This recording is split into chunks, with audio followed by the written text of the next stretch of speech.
Siri underscore bot. Siri underscore bot has joined Cerebro Love. Stream Elements. Artextric is now live. Streaming art. Streaming art. Digital art stream OC character design and VTuber modeling. Hashtag shorts. Hashtag animeer. Hashtag art stream. Hashtag how to draw. Botrix official. Be a support hero today. Support. By using commands like support.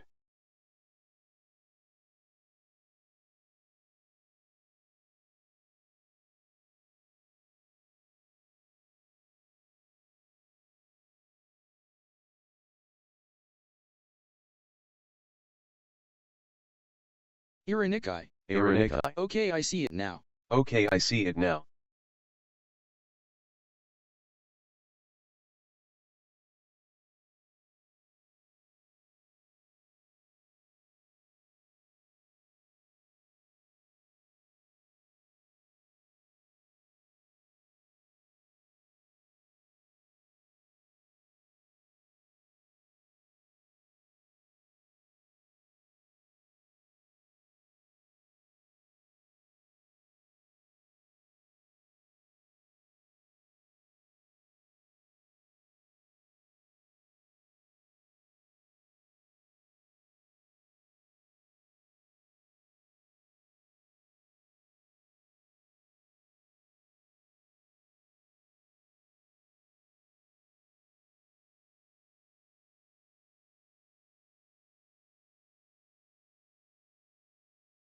Ryo.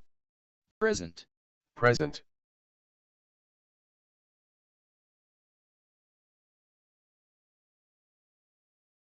Ironikai.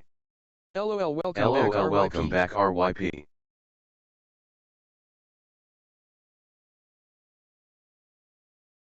Ironikai. Ryo asterisk.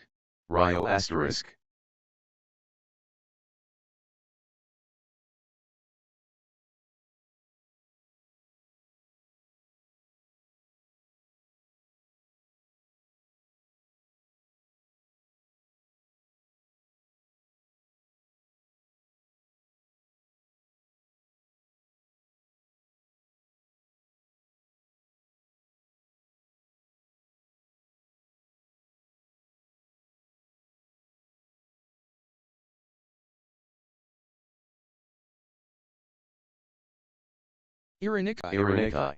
Become a hero by subscribing to TikTok or be a YouTube member. Gain personalized art lessons. Gain personalized art lessons. Discounts. Special song emotes. Request and more. Discounts. Ryo. Song request and more. So I Ryo. accidentally grinned Hollow Knight for 8 hours straight. I accidentally grinned Hollow Knight for 8 hours If straight. you're not a hero, student, Ironikai. Artextric will If no you're longer not a be hero, answering art questions. student, Artextric Become a will hero no to get longer art be assistance answering or art check out his questions. YouTube tutorials. Become a hero to get art assistance or check out his Botrix has YouTube correctly joined the tutorials. channel. Botrix has correctly joined the channel.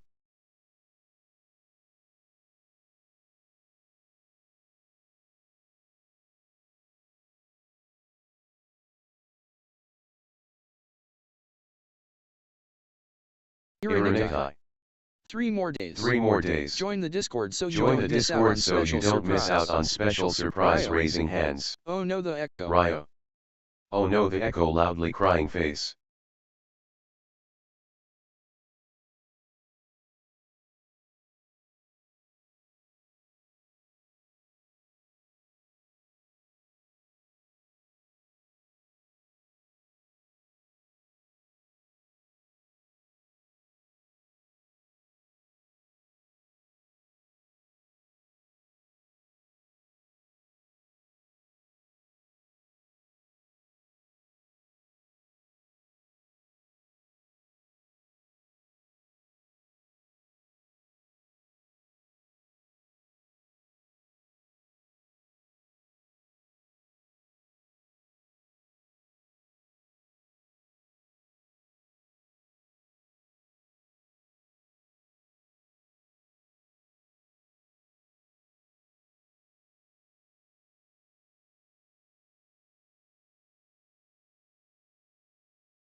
Flynn Vassence.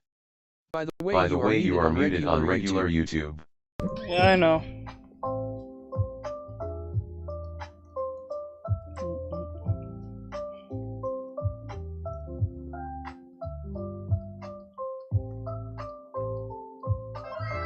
Thank you, Maxie, for following. Thank you, Maxie. I appreciate it.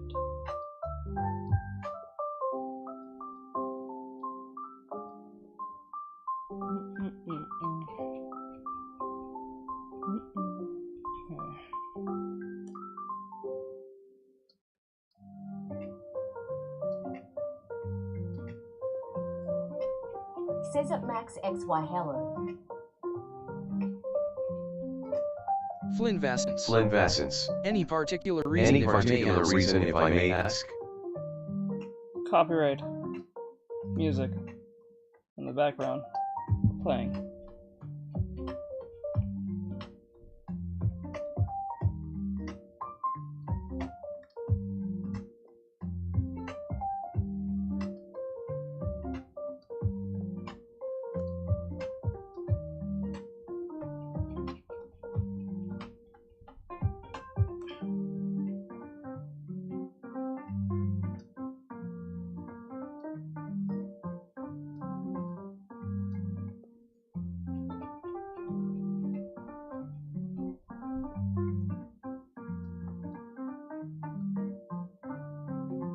Flynn Vassence. What song was it? Doesn't matter. Lord. Majority of them are usually very thin.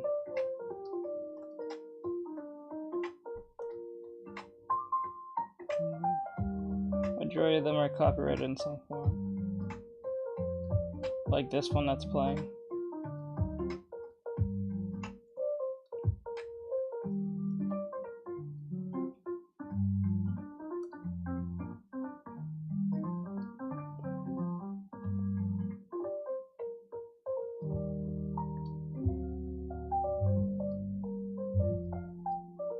Ironikai. At Lil keep chat appropriate and respectful. No spamming or you'll be removed. No spamming or you'll be removed. Thank you, Mitch, for following.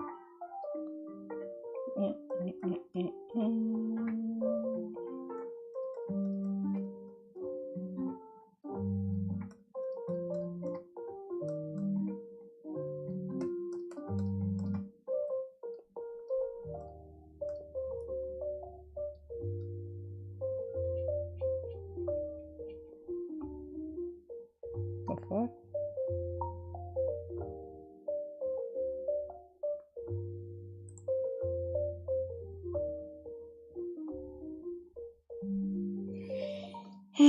Okay.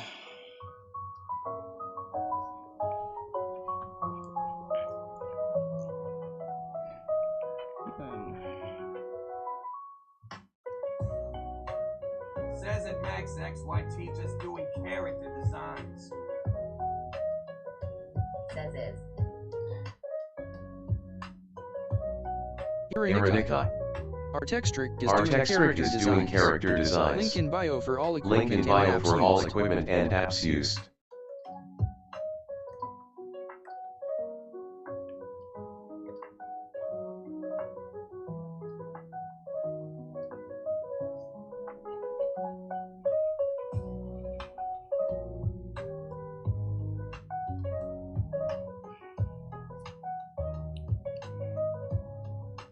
Ironikai. At Lil Stop I will ban you.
The same 5 songs. What the fuck?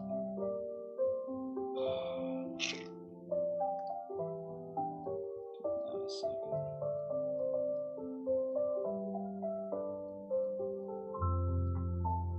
Says join the Discord so you don't miss out on anything. Link in bio as all the other socials.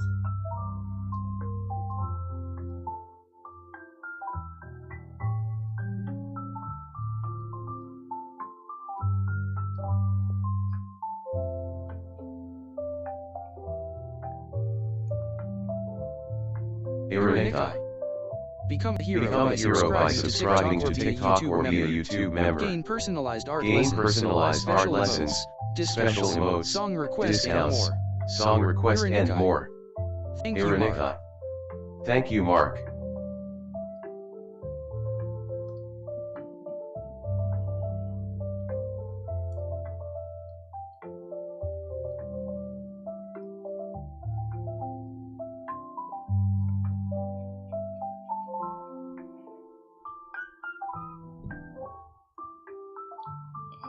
Says at Mario Luigi Heller.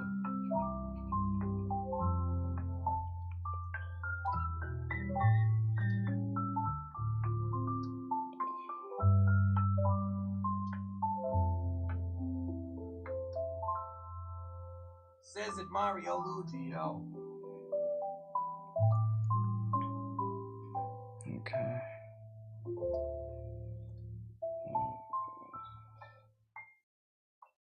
Says, hey, Teach, got any good jokes for the chat today? Not really. I don't think so. I'm too hyper focused to get this done.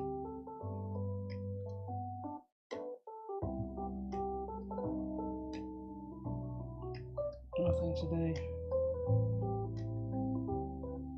Nothing today.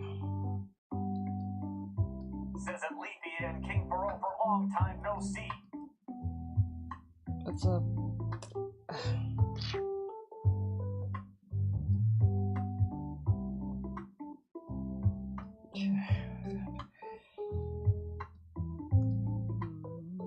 Oh, fuck.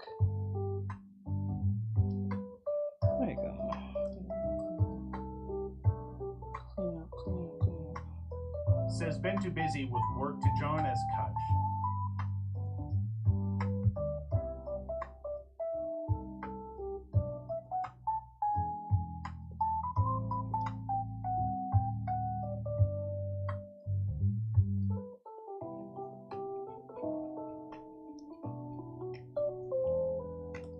Says hi Leaf King. What's up, Leaf? What's up, bro? Says at Leafy and King for understandable. Been a while. What's up, Leaf?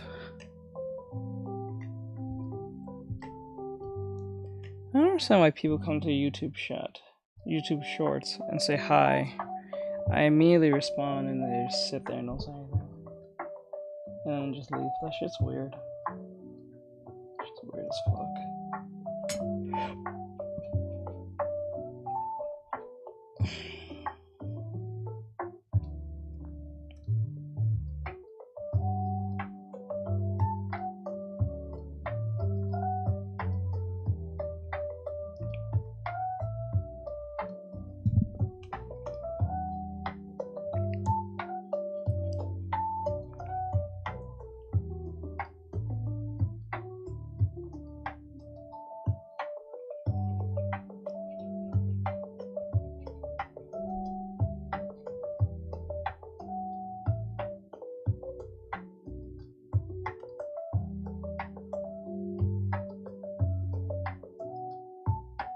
Says Artextric is doing character designs. Link in bio for all equipment and apps used. Says Artextric is doing character designs. Link in bio for all equipment and apps used.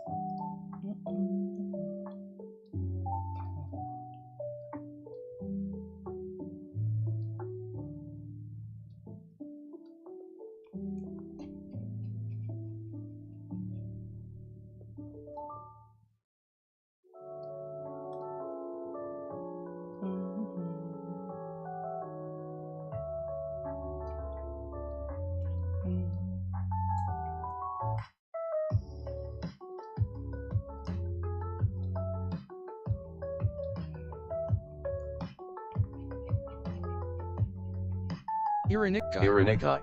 I can hear them posting. I can hear them posting it, and I'm over here like a proud mom face with tears of joy. Oh, okay.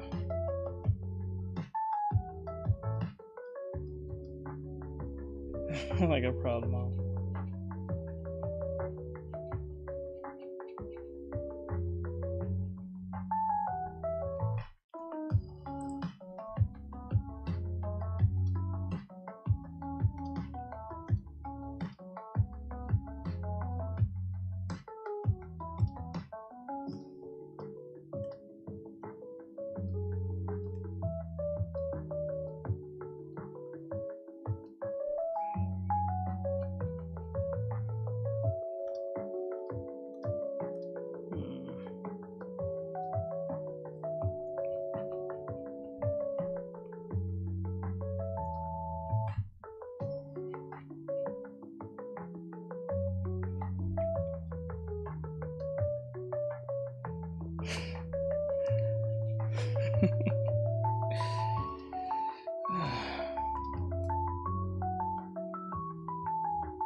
Says a woman's back. Somehow the most appealing feature. Oh. I guess so.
Besides teeth, what's your favorite ride?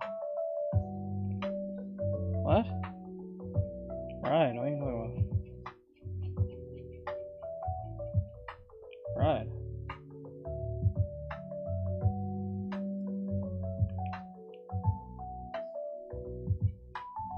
Says car vroom vroom. It's a Dodge Charger. Dodge Charger. Mustang.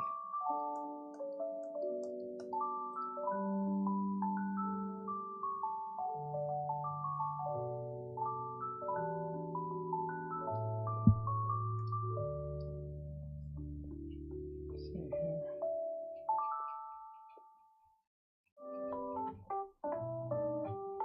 Let's see here.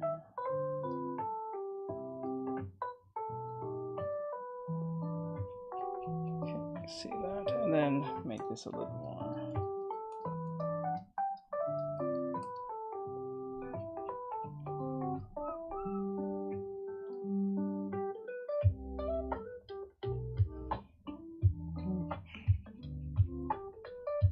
Okay, like that.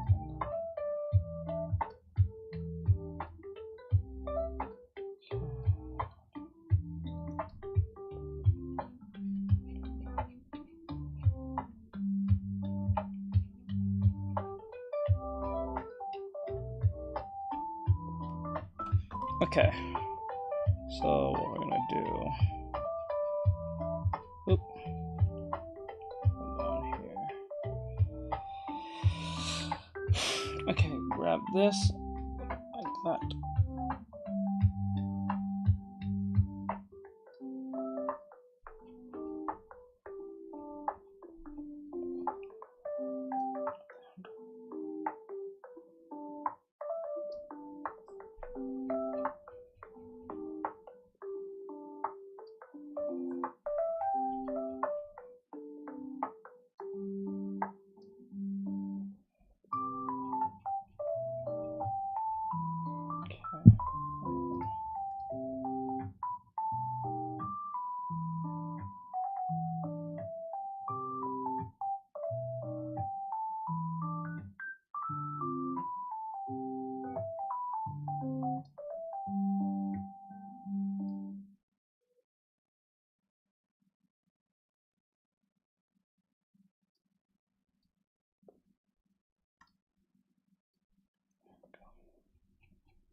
Good.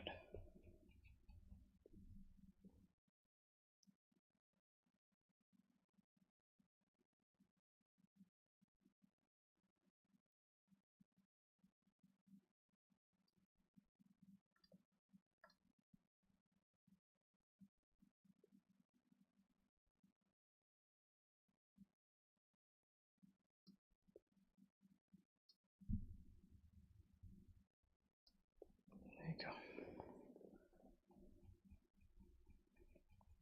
Okay.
Baker. Baker.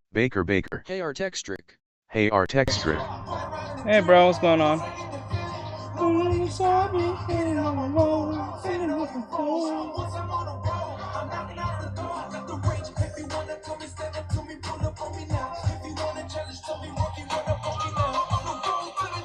looking back, I'm looking down, I'm looking back, I'm looking down, I'm looking back, I wanna protect. Bop. And I'm looking down. I'm really going down.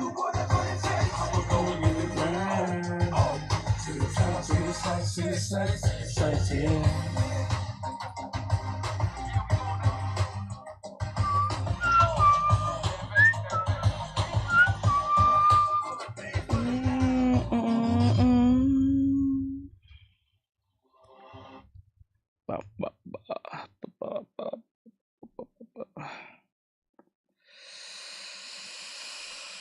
Oh man, I tell you something.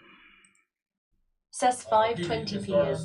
Got it. Don't touch me. Wow, this thing's really getting But yeah, hot. let's just make sure everybody got their own flow, and then we'll actually lay the vocals down. Here we go.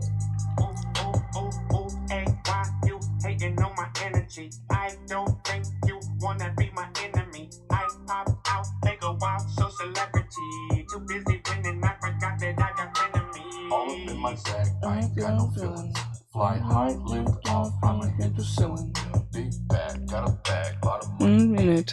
You not ready for that level? I think you should Minute. Huh. ready for the ride. City full of lies. It's alright. What's up, Skater? What's going on?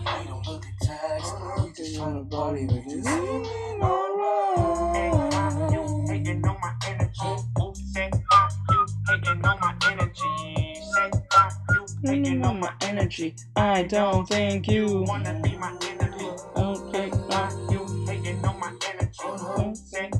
You hating on my energy.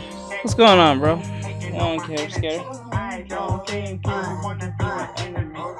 Big chillin', my cup, it got me feelin' messed up. That paparazzi wanna get that close up. I tell them no, sir, I don't need the exposure. My pen is slipping over, that title handed over. It's over. Mic on, give you something you can hate on. You know I don't with you like I'm Big Sean. Big house on a big lawn, keep the lights on. Big bank, new deposit, you be staying overdrawn.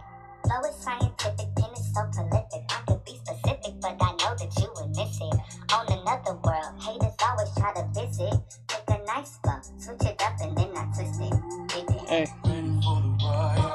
Full of lies, get them on my metal, you can use the money bags, you can pick a tax, we just only party, we just living alright. You hating on my energy. Who said why you hating on my energy? Say why you No, I'm not doing that shit. I don't think you wanna be my enemy. So I don't think that shit's stupid to do. Hating on my energy. Who said why you hating on my energy? Say why you hating on my energy. Oh no. Ready for a ride, city full of lies. You not on my level, you can see me tonight. I don't look at tags, we just trying to party, we just feeling alright. You hating on my energy. Who said why you You with me? Great question. Yes! That's what I'm talking about. Okay, stop. I'm in. Transformers 1, rated PG, September 20th.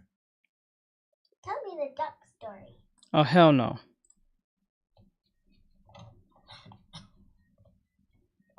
Hey, SpongeBob, I'm Get to the building point. bunkers on the... Get the... Can gangsters cry?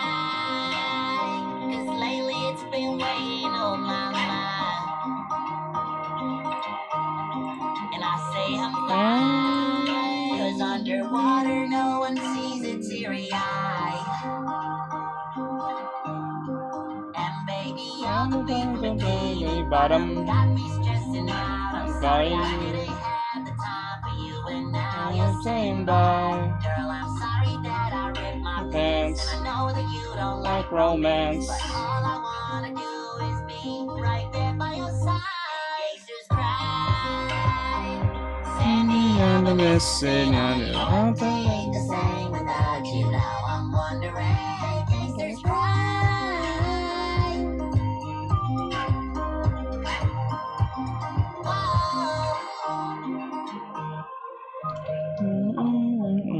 Bartender, just the usual, please. Coke shake with extra lean. Around here it's open carry. Y'all keep running too. I'm with the sheriffs in my door. I'm always hoping that it's you. Though I'm drinking days away at the Salty's Platoon. And the mob be looking yellow, but it's all with me in blue. Sandy, please forgive me. And the damage that I've done. I might escape the law, but it's your love I cannot run. Can gangsters cry? 'Cause lately it's been weighing on my mind. Been weighing on my mind. And I say I'm fine. 'Cause underwater no one sees a teary eye. No one gets me except you, Sandy. Can gangsters cry? Sandy, I'm missing on you. Ain't the same without you. Now I'm wondering. Gangsters cry.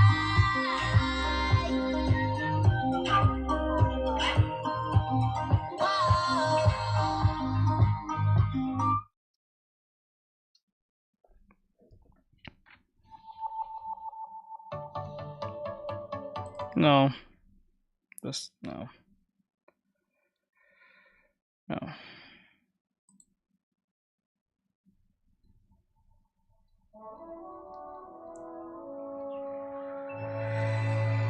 Okay, I think the bike is done.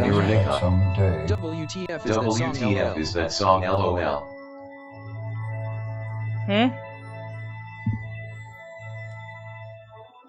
You never heard that song before?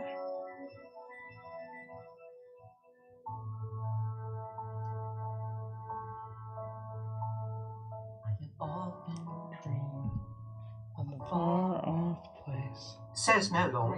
Oh my god. The crowds will cheer when they See my face.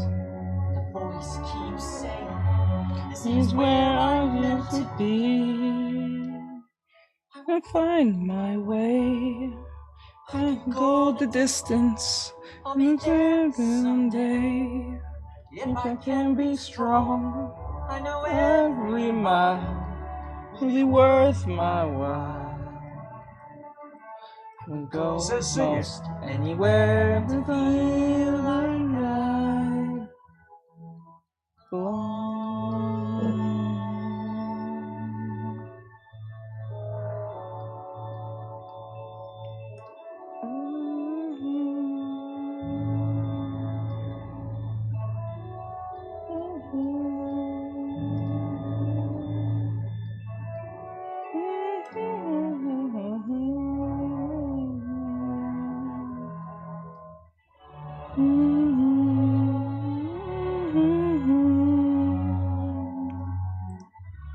Says at the LUF3RY_GUT is what?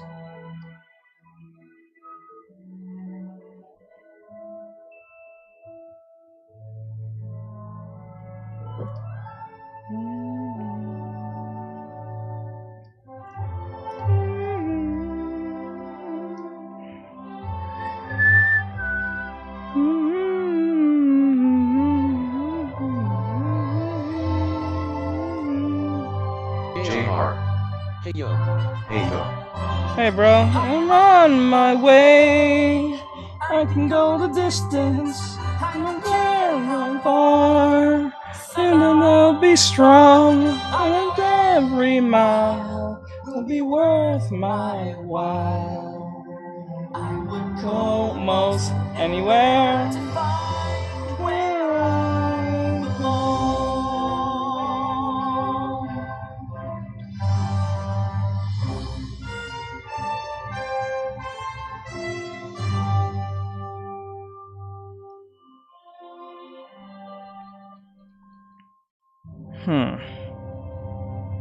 Okay.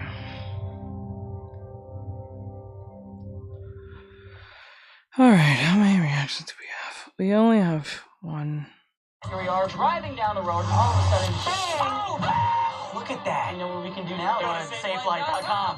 They are the experts at replacing and recalibrating windshields. If you get a crack in your windshield, there's only one choice. Safe Light Repair, Safe Light Replace. Come on, I wanna dance in the dark. Come on. Ugh.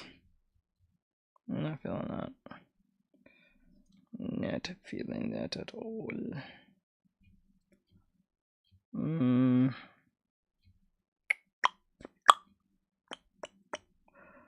I'll do one more song and then we'll do reactions. Only got 3 reactions left. Says sadness. Today I don't feel like doing anything. Commercial doesn't hit as in my country. I'm in my bed. Feel like picking up my phone to leave a message at the tone. Today I swear I'm not doing anything. I'm picking up and stare at the fan. Turn the TV on, throw my hands in my pants. Nobody's gonna tell me Says here it goes hard. I'm just chilling in my snuggie. Click the interview down to teach me how to Dougie. In my class, girl, I'm the frickin' man. Oh, yes, I said it. I said it. Said it 'cause I can. Today I don't feel like doing anything. I just wanna lay in my bed. I feel like picking up my phone to leave a message at the tone. Today I swear I'm not Doing anything at all. Nothing at all.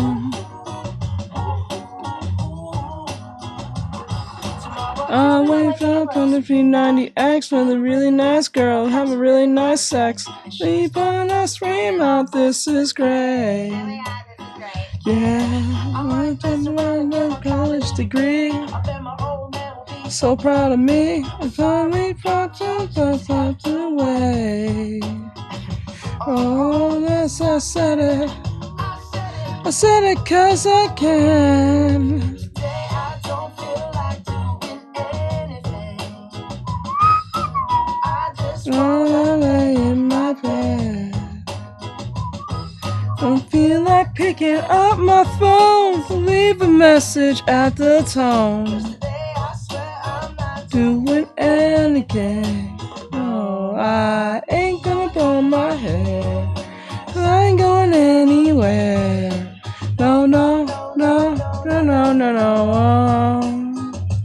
I just strut in my birthday suit. Everything ain't loose. Yeah, yeah, yeah, yeah, yeah, yeah, yeah, yeah.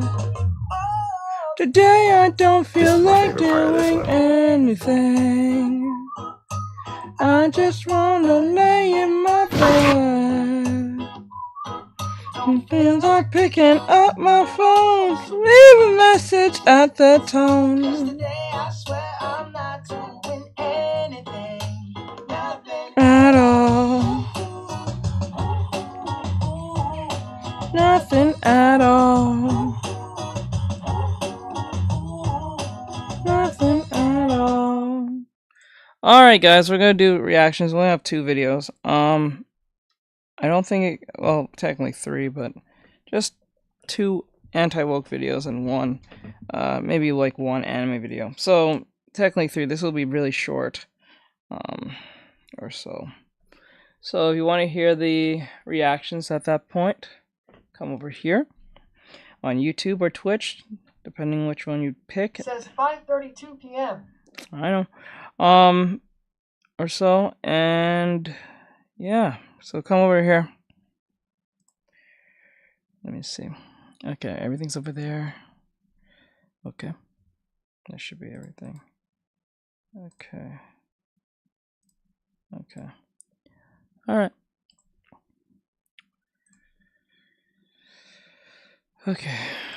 We'll start with a Demion, and then after that we'll I'm trying to avoid the Black Myth Wukong thing because it's overplayed at this point. Like, we get it now. It's pretty much the best thing ever right now when it comes to like gaming at this point. This probably will be my last Wukong video reaction because I've done that enough. There's been too many of that. So yeah. So with this said, okay. So this is a Demion, and it says here, woke sweet baby defenders demand you not buy Black Myth Wukong, plus writers defame and boycott game. It's just satisfying. Come on, it's just, you heard? Hey everyone, it's Endymion, and it's officially been over a week now since Black Myth Wukong has released. Been a week? It's been for like forever since, Jesus Christ. Currently on chapter 4, I'm almost level 80-ish, and I'm loving the game so far. It just keeps getting better. I don't know how else to put it than that.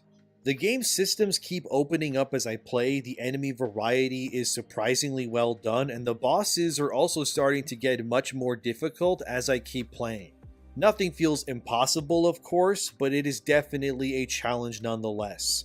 So in this video, let's talk about Wukong and how it's being defamed, attacked, and its detractors are being ousted as anti-white hating individuals. Firstly, from that Park Place, legal analyst asserts that .esports Tom Foley defamed Black Myth Wukong developer Game Science.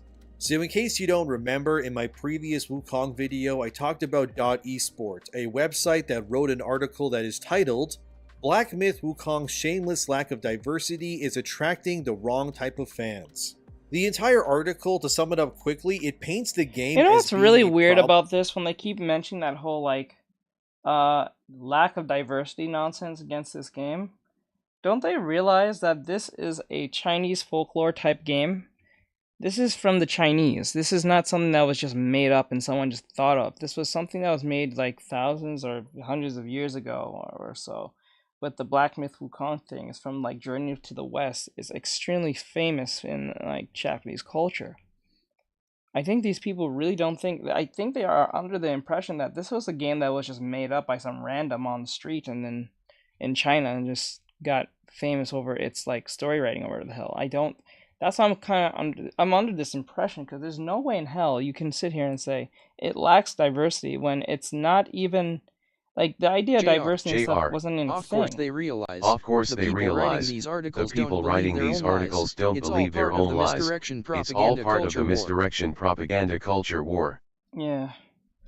Because that's annoying. Like, like, don't you guys realize, like, this is a Chinese game. Like, it's from the Chinese. It's from their cultures, folklore type stuff. Like Greek mythology, wait, what's it, Greek mythology? What is it? Olympian mythology, all that stuff.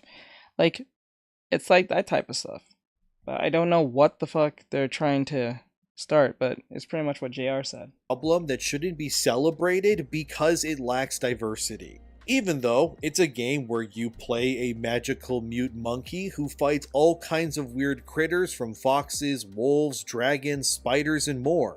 There's even some humans in the game too, but they also tend to turn into some sort of mythical creature, so if anything, Wukong is the most diverse game that has ever been made.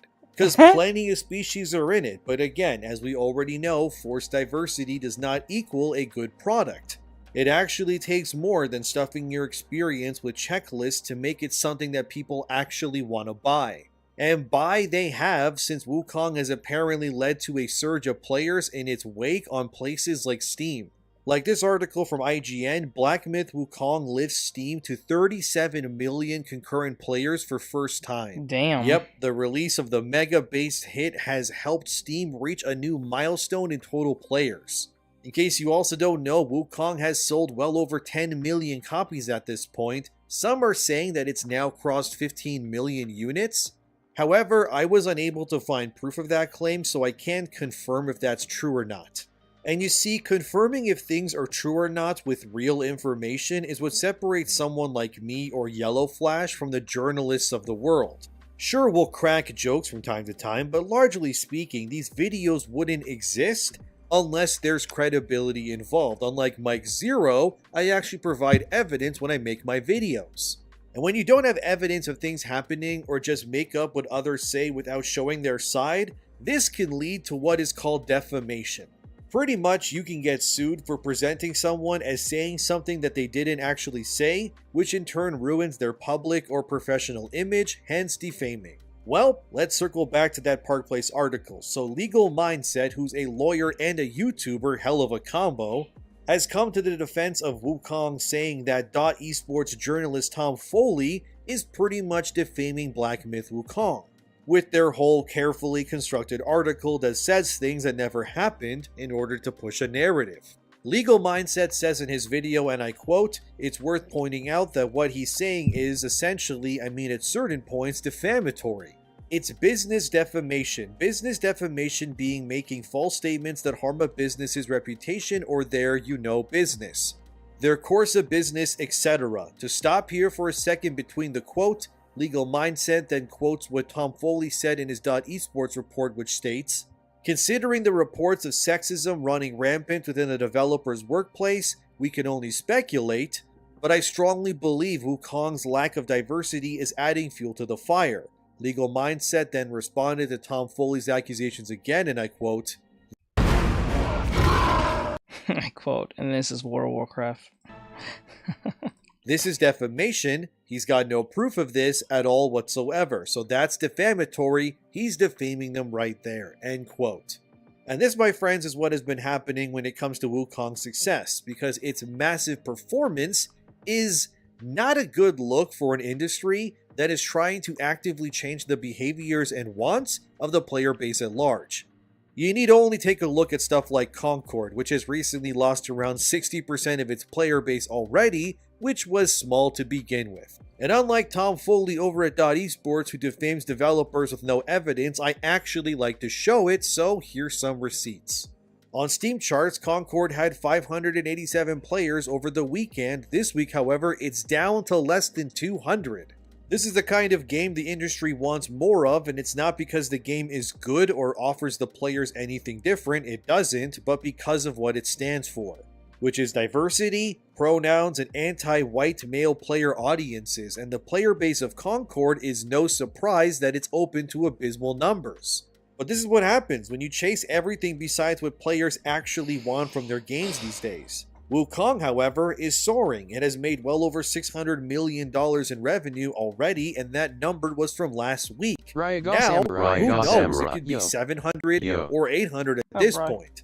$1 billion is very likely well before the end of the year for sure, but this is what happens when you cater to what players actually want. And I would wager that in the future, we're going to see more dev studios and publishers chasing the Wukong-esque style of marketing and game design over what the industry is doing these days. so piss off. So technically just piss off game journalists at any stop that you can. Because it seems like if you piss them off, you're more likely going to get more base players than So go back to the early 2000s. Make games that actually were worth a damn. Put a white protagonist, male protagonist with some actual masculinity, who actually eats meat and don't eat soy. Let's go. Very obvious that if you chase the modern audience, the only thing you end up finding at the end of that rainbow is your early grave.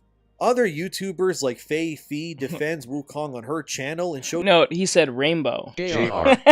Time to develop the game. And when the journalists bother me, I'll give them an official response of go F yourself. Exactly. Those examples within that prove that these translations about the game are not being done professionally, but instead in bad faith. This then all circles back to that IGN article that started this all, and if you don't remember, Rebecca Valentine, who wrote that article, got the help of another person named Ki-Hoon Chan, who is a freelance journalist that helped her translate what Wukong was about, what the developers and talk about your game and you'll get free advertising. Yeah, you just get a promotion. You get promoted. Just pissing them off gives you free advertisement. They don't even know that you're my influencer by default. Social media and more. Of course, like see, they would only win if they just don't talk about it, but they can't help themselves because, you know, they have to seem like they're an activist hero amongst the people when they're the villain and they don't even know it. When you're a Delulu, you don't know anything. You're just not when you lack self-awareness, you say crazy shit. Said Fei Fi says that what Ki Hun Shan did was not professional and instead took what was said and then translated it in the worst way that they could muster. It would be like me saying, damn, I really don't like the weather today, and then someone translating what I said into their native tongue and somehow saying that I don't like women. Like what Ki Hun Chan and Rebecca Valentine said in their article, it had no evidence and many Chinese players have rallied against IGN's claims, saying that none of it was true and they were simply lying to paint a narrative. Yet we're now being called awful human beings for sticking up for a developer because we refuse to believe what IGN was trying to do here. I tell you something, what the Chinese or CCP should do is literally do what Asmongold Gold did and exactly what happened to Netflix when they pulled that bullshit with Cleopatra with what's her name, Smith, Jada Pinkett Smith. What they should do is just sue the fuck out of them. Straight up, making up lies and stuff. They should sue the living shit out of them. That would be wild. And go after those games journalists who made any type of response. Yeah, and make them make an apology. Make a public apology, too. I think that's what they should do. I think most of these countries should start doing that. Just start suing them when they start insane things that was not even there. This brings me to another article from Park Place about Chan titled, Put them accountable. Put them in some bullshit, you know. IGN writer who smeared game science and Black Myth Wukong calls for boycott of game previously admitted to hating white people. Yeah, to the surprise of nobody, the person who translated for IGN, they really hate white people, and they also have a biased narrative to the surprise of nobody with a functioning brain. But why though? JT also made a video deep diving into Chan as well, which I'll put on screen here for you too. And Chan got really mad once Wukong came out and blew the doors off the hinges in terms of popularity and sales.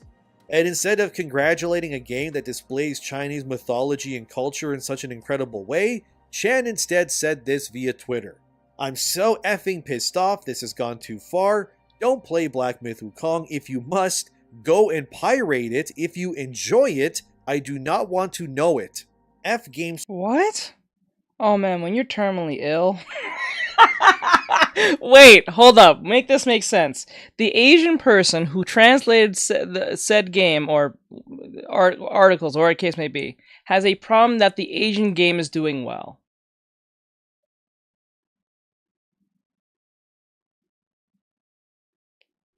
But the same person would probably ask for representation.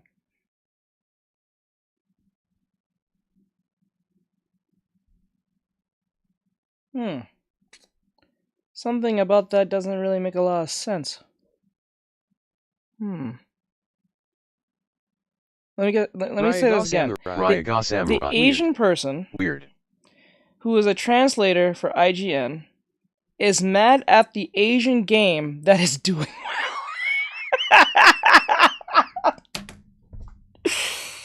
Oh, it's the, you know what this is?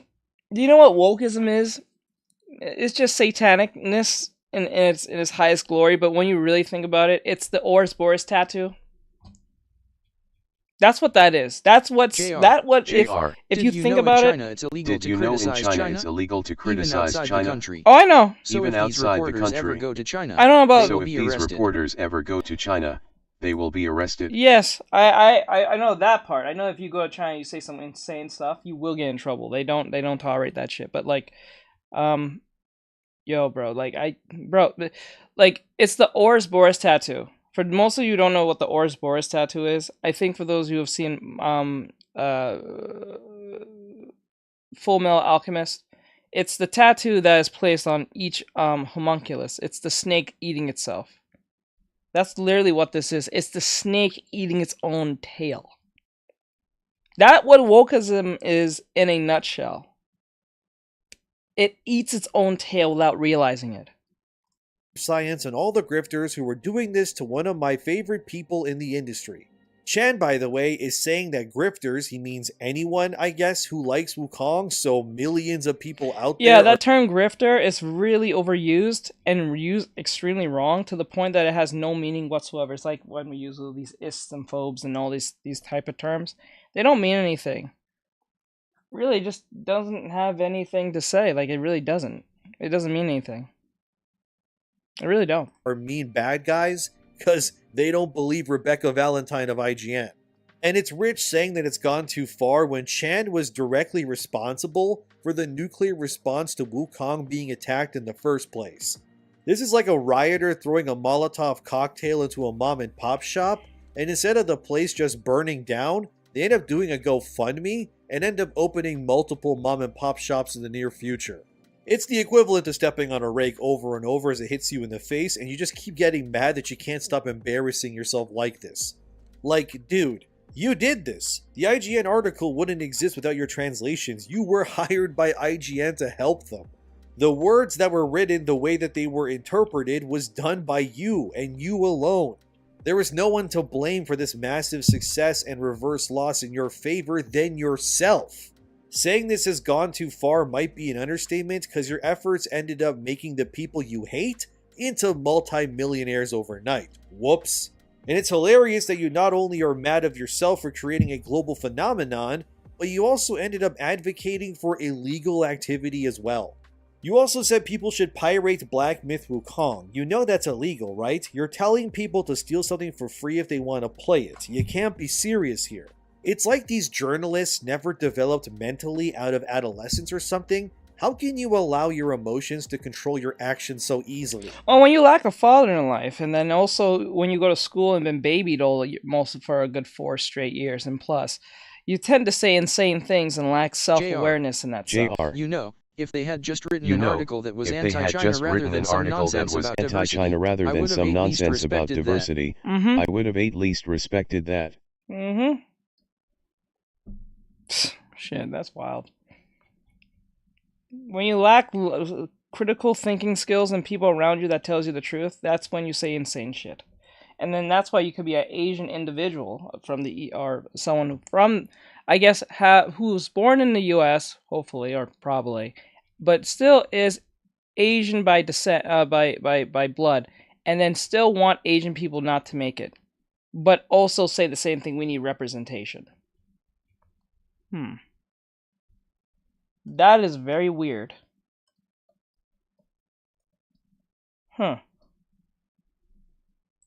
You're an adult, for crying out loud. Be professional and own your mistakes. You thought back a few years ago that you and your friends could control everything and ruin gaming by filling in with enough diversity to cause it to explode. But now that it hasn't worked, wants to get on at 8 instead of 9. Okay. You've pulled out the old reliable sexism and racism claims instead. Unfortunately for you, there's a lot of people out there who know how to read what Game Science said in their native tongue, and now your credibility has taken a massive shot. Why would any website want to hire you knowing that your efforts have led to what is being considered one of the greatest anti-woke, anti-modern audience moments in gaming history? This would be like hiring the guy who led in the Trojan horse as your next game. Okay, bro, yeah, probably not a good idea considering what happened the last time they operated. What if China has figured out that whatever woke media trashes, people buy it, and they are using it to market the game? People buy it, LOL. and they are using it to market the game. LOL. It might be so, but I did watch a video. I don't think so because that's just too. I don't think it's not elaborate. It's currently 6:51 for you, so you need to be on at 7:30 at latest, ready to go, not ending at 730. All right, but I don't. I get what you're saying, but I don't think it's that elaborate because, the Chinese and the Japanese has came to realize that they know that Americans are lacking the very thing that most of these people are asking for. So they don't need to have to do much for the Americans to buy their stuff. Like their anime, their games and stuff. So I'm not saying that's not a possibility, but then again, the likelihood of that being like that covert to the point that they're doing that, it's like, I don't know. That's a bit of a stretch even for China. Aaron, don't because be slow like on for VR. a game. Aaron, don't be slow on VR. Because the thing is about that is like I watched the review from funny enough from Synthetic Man, and he said when he was playing the game and he looked at the reviews on Steam, most of them was in either English or straight up Chinese. A lot of Chinese developers, a lot of Chinese civilians from China left a lot of like reviews on the game, and positive most likely because, well, you know, it's their thing. And then he said when he was streaming the game, he was getting a lot of Chinese viewers to watch him, and they was criticizing every little thing he was doing in the game, from just virtually everything. So I don't think it's that elaborate to the point that they had this Asian person to like say evil things to cause up this type of stir. Only one Asian person. You know what I'm saying? Now, if they had a bunch of Asian people saying it, then probably I will believe you. Or a good subset of them, like a good 5, 7, 8, 9, like 10, at least 10. But it's just one person, you know. But it is what but then again, the possibility of that not possible. I mean, the possibility of that not being possible is possible. It's possible. I don't think it's likely to be the case. I think because remember, Asian people tend to stick together pretty well with each other. They don't bullshit each other like that to a certain extent, like certain minorities do. They don't really bullshit each other. They actually do stick together as a unit, most cases. It's ever rarely they ever like want to defect, if ever. Remember the whole what was it? What was his name? Lynn Sanity back in 08. It was in 08 when Lynn what's his name? Something Lynn from the New York Knicks, when he was like presented nothing but Asian people was like pushing to be fair, even if the game was bad, there would still be tons of people from China rating it well. Yes, it would. Because of Communist Party loyalty. Yes, that would be a thing. I'm not saying that wouldn't. That would be a thing. That would be more the likeliness, and but the fact that Westerners are lacking the so-called fun that we are asking for already, we're going to be open arms to the Chinese game faster than we would a Westerner anyway, because the Westerners tends to betray what was promised most. Well, I'm talking about AAA most likely. I'm not going to say indie because that's hit or miss. That's an individual thing. That's not like a expected thing, because like when it's indie, it's individual. So if they are woke, that's just them. But when it's a whole company, you know, a Fortune 500 type gaming studio, and they're doing shit like this, and we've been saying it on the internet and been telling them we don't want this type of shit, and they do it anyway, and then have these woke individuals become social media managers in some form, and then start attacking fans and letting them say this crazy shit. It starts wait, what's the right word? It starts with R. Fuck. Fuck. We get what's the word? It'll come to me. Gate. But of course, Ki-Hoon-chan doesn't stop there, because like always, these adult pretenders tend to let their emotions get the better of them. Hey, Ki-Hoon, remember when you said this back in January? Where is it? Oh, here it is! You said this via Twitter. White gamers have zero nuance, zero understanding of the world, and it'll forever be like this because the world bends over to meet their expectations. And if they're upset, they just scream at their targets until everything works miraculously in their favor. Very interesting. So you're blaming the fact wokeness is dying on white gamers, correct? But you do realize that there's millions of players out there who are also not white, right? So my question to you then is, if there are millions of players out there who are, you know, black, brown, and so on, why are they not supporting these games and initiatives as well? Because objectively speaking, there's plenty of other kinds of players who aren't white or male, yet they never seem to actually show up when it really matters. I mean, they didn't show for Concord, they definitely Ironic didn't statement. also show for Ironic Suicide Squad statement. or even Dustborn. So you're blaming what is a part of the community that isn't the whole, the sole reason for all your problems and failures. I don't know, man, it sounds like impotence to me and a lack of conviction in the long run. It would be like me saying that if a video underperforms that it's the audience's fault, but the audience, they don't owe me anything. I have to prove with my work, my research, my editing and such that I'm worthy of their time and attention. By blaming others for your own failures, it does nothing but confirm that you are incapable of facing yourself when it comes to your own losses. It's not white players' faults that everything you like is dying, is it? Your own ethnic people aren't showing up to support. How are you? Hey Eminem, I'm doing well. I'm doing well. I'm just doing my thing. We're doing some reactions. We're only doing like 2 or 3 and that's it. Support the We're nonsense on the first one, so we have like 2 left. your side makes either. So maybe it's not a white players or why things suck for me narrative, but instead that you and your friends made a bunch of crap that nobody wanted, and now you're all reaping what you sowed. Because you guys had your chance. You were given multiple grants, cash infusions, and DEI money from around 2020 at the earliest that we know of to make all the things that you guys were making. He's not lying. You were given free reign to start whatever you wanted. You had no roadblocks, nothing. Talk about privilege.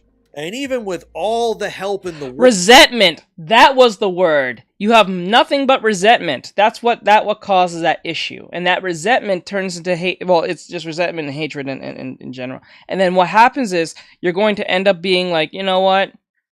I don't care what Ubisoft, Microsoft, Sony, well, Sony is technically Chinese, but they suck in that Kool-Aid hard. Sony, Capcom, any of them, they'd be like, nah. I was gonna say spite. Resentment can turn into spite too, I guess, and that's. But like with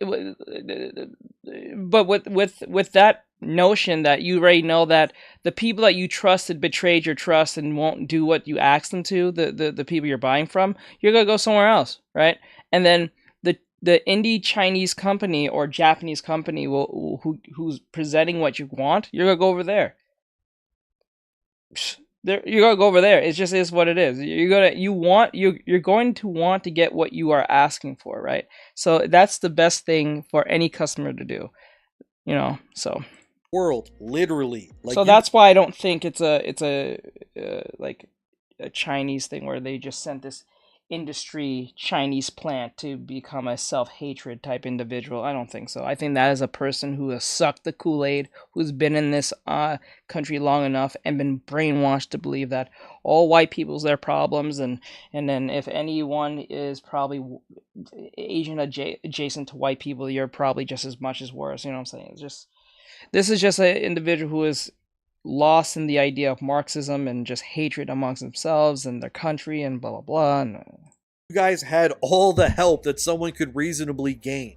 Like, it's insane how much. So I don't have a problem with the Chinese Monkey Man game. I think the Chinese Monkey Man game should be made with whatever is placed inside of it, and if it's good, it's good. If the game, like, this is why I always say, like, if you make a game or a video, whether you're editing a video or making a game or whatever, if your product is good and you're being true to yourself, genuinely true to yourself and your principles, people will follow you.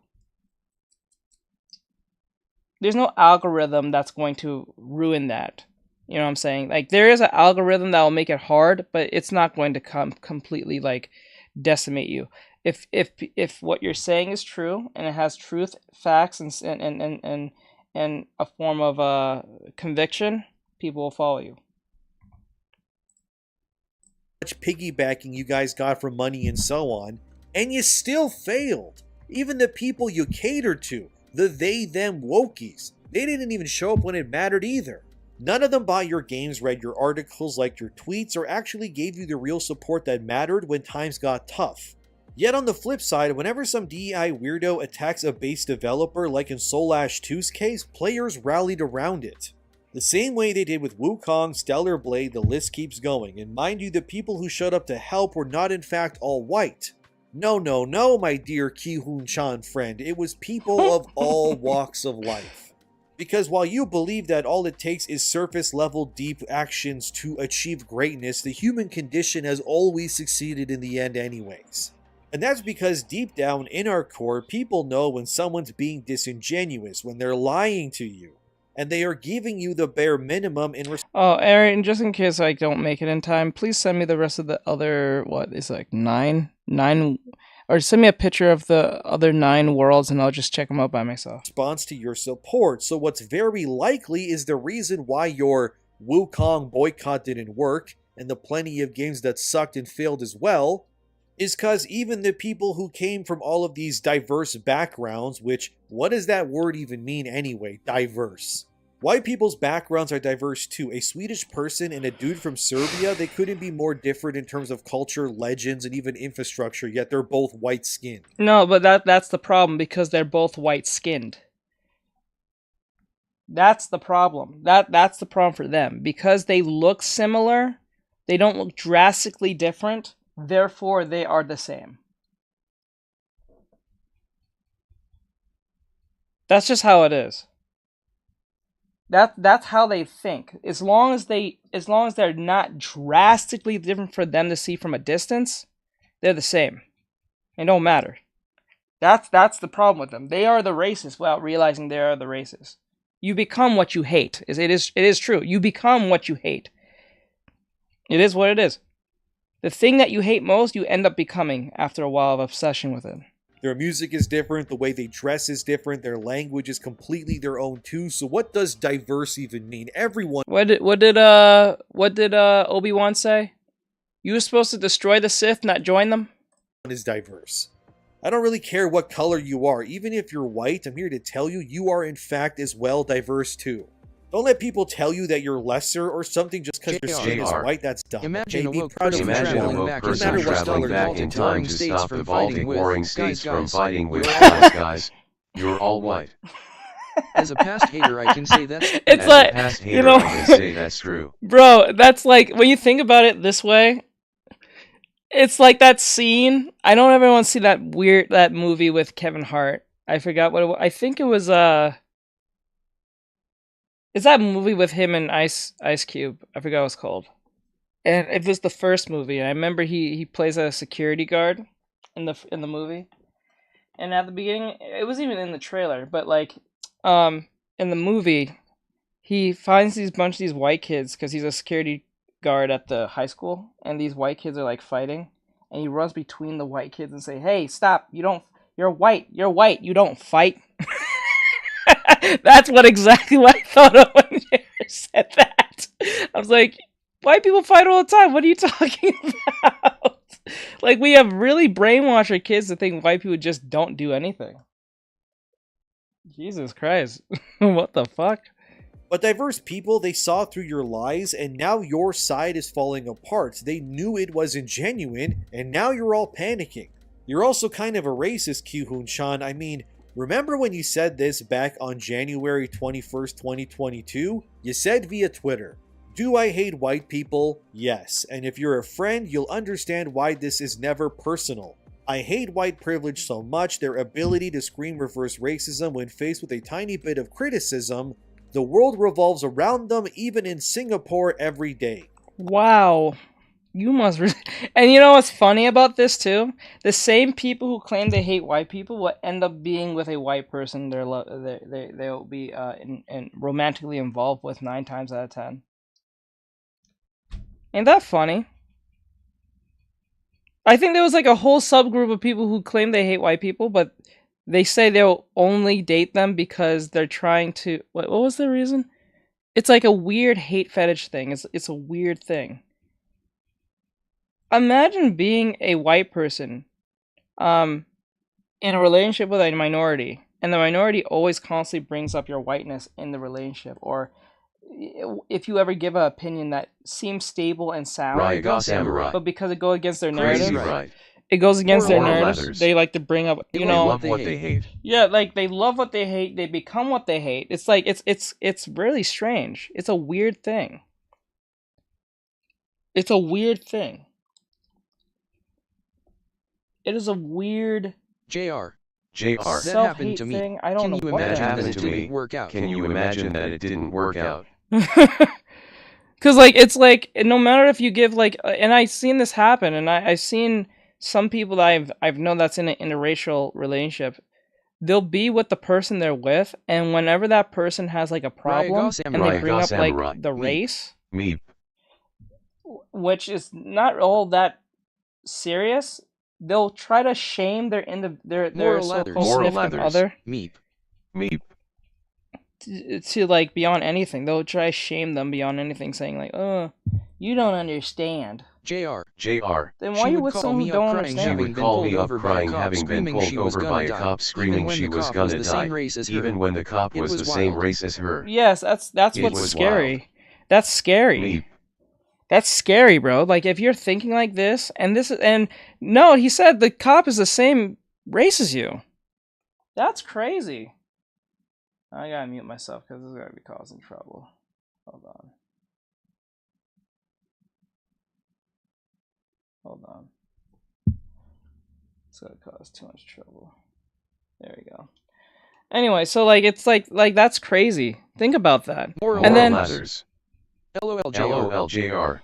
That's crazy. That's stupid. Like, why are you with someone if you claim that their race, their so-called race of people is such a problem to the point that when they ever speak up about how you're being a bit unreasonable in a particular situation, you start saying, "Oh, you don't understand. You're not black. You're not Asian. You're not this particular race that you claim is so oppressed. You're not this orientation. You're not from this country, blah, blah, blah, blah." I'm like, dude, sometimes, most cases, it's not even a race thing. It's just a logical problem. And then you bring race or whatever the fuck into the conversation as if that's a justification for you to be an asshole.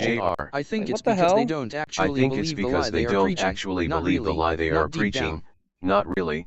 Not deep down. No, I don't think it is. I think what it is, they just need a justification. That's where it is. The justification doesn't have to make much sense to them. It just needs to be a justification in general. I think that's where the problem comes in.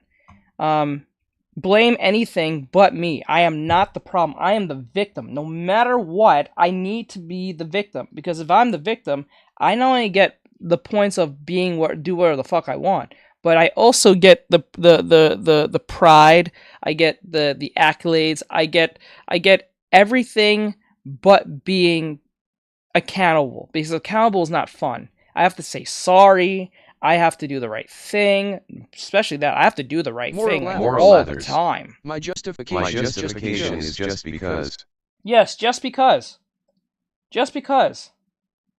It's like those people say, why you do that? You know, because. Because if a literal actual 1940s Nazi was smoking hot and right here right now, I would not marry them. Yep. I have principles. Yep. When you lack and violate your principles, you're subjugated to anything to happen to you. Like, that's the thing. Do not violate your principles, whether it's on the religious beliefs or whatever beliefs you may have.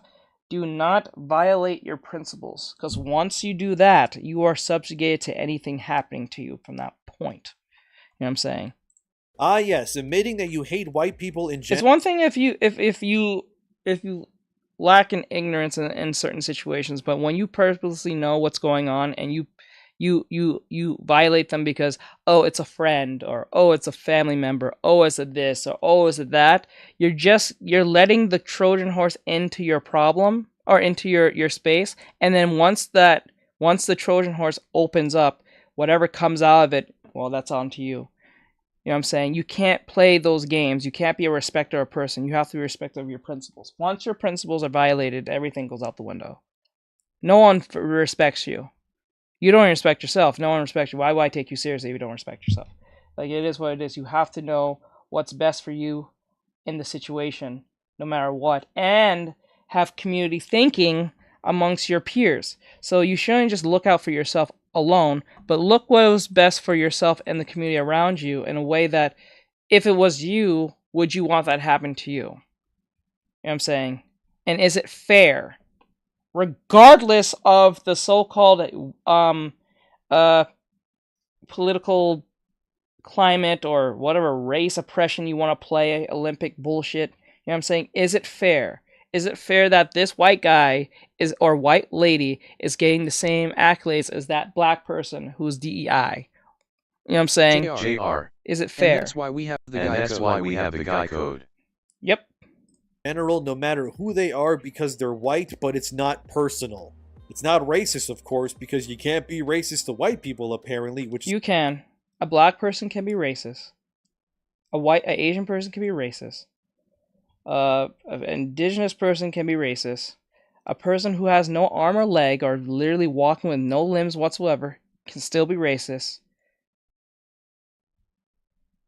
Anyone can be racist. The only thing that probably can't be racist is probably an animal. But that probably can be still racist if... Oh, no, I don't think an animal can be racist. It's a lie, by the way. Don't ever believe that. Everything that you say, Ki-Hoon-chan, is exactly what it always is. It's projection. You're projecting your insecurities onto others because you can't face your own inadequacies. Maybe that's debatable. I'm not sure. That could be taught. Because racism is more taught than it is just, like, inherently. But then again, racism is a form of caution. I don't think it's like, it's a form of caution, but it's taken to the nth degree that if you have, like, Animals a reasonable... ain't absolutely racist. Let me see. He said animals ate absolutely racist. Or asterisk. But I think it's taken to such an nth degree that if you have a reasonable, sound criticism against something, you're racist. So like you can't win. Instead of coming to terms with that, you'd rather shift the blame and claim that it's the fault of an entire group of people instead of just you. And it's hilarious how you say even in Singapore. So wait, do you live there? I'm assuming. I could be wrong, but even so. Singapore is obviously not going to have a massive white people population compared to the native ethnic groups that are there. So you're so brainwashed by the vitriolic hate that you consume being perpetuated by your white liberal friends most likely, which is hilarious the more you think about it. You know, it is really hilarious. The people who made this individual think this way, it's the same people who she claims she hates. That you've created a victimhood complex around an entire group of people who likely never even think about you at all until you decided to attack a video game. Which, by the way, was made by Chinese people, so also not white people, and your efforts then... I don't believe animals have the social intellectual capacity to be racist. I don't think so either. They don't even understand the concept. No, I don't think so. But a lot of people will pull up that one video with the turtle.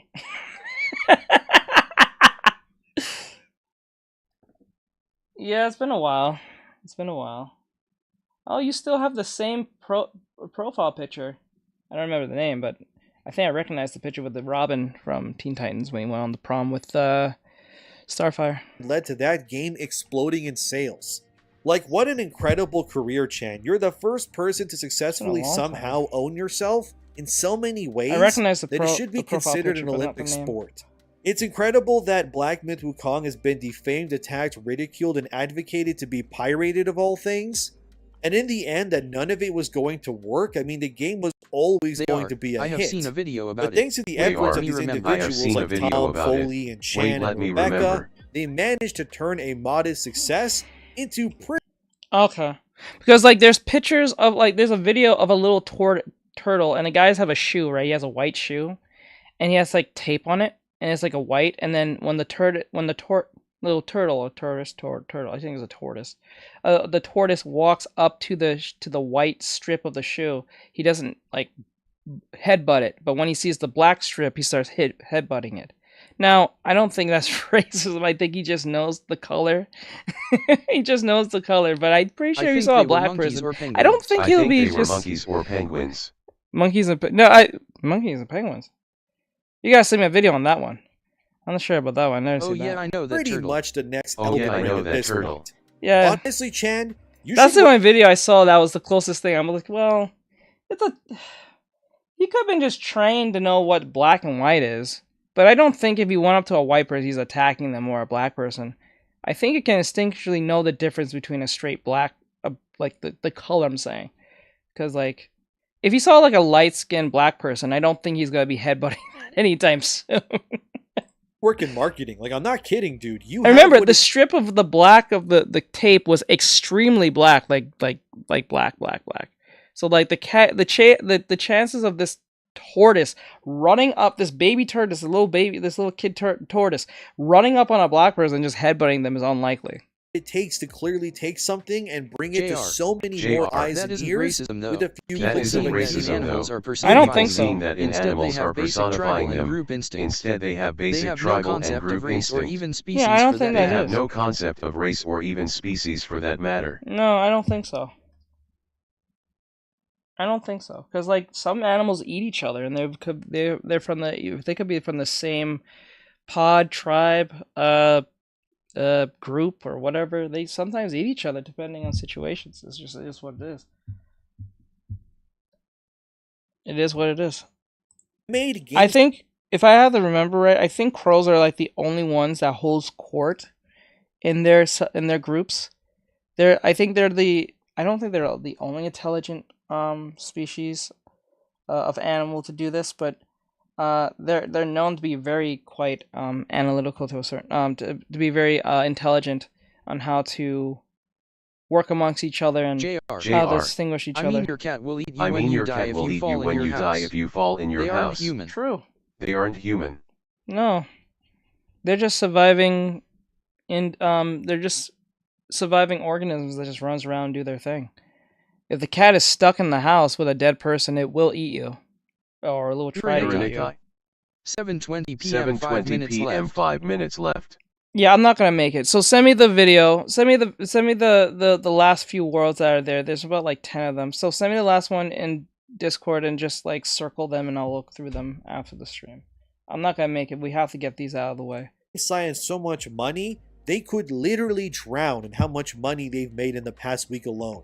So shout out to Kyuhoon-chan, everybody, Black Myth Wukong's biggest supporter and #1 fan. Hey Chen, whenever I launch a product, you mind writing some articles about it too? Thank you. You're amazing at propping others up. So seriously, thank you truly. Because of you, we're definitely going to be getting more Black Myth Wukong games in the future. And before we end the video, I just want to read you one of the funniest and stupid takes on Black Myth Wukong from a user on the Steam forums. Don't harass this person, by the way, but their name is Alan. You know what's funny? Alan. You know what's funny? You know what's funny? That puts them in a very rock and hard place. Because if you tell them, hey, if you hate my game, I want you to talk how shitty it is. Because I know you're going to actually boast my game because people don't like you. LMAO. That is the most base thing to do, because now you put yourself in a position where you being the arbiter of things is your downfall. Because now, if you go and say shitty things about my game, 9 times out of 10, anyone who's reading this saying it lacks diversity, has no women in it, this, that, and the third, that's gonna whistle blow to most gamers. This is a base game. This is OC I'm working on. This game's probably based. I'm gonna check that game out anyway.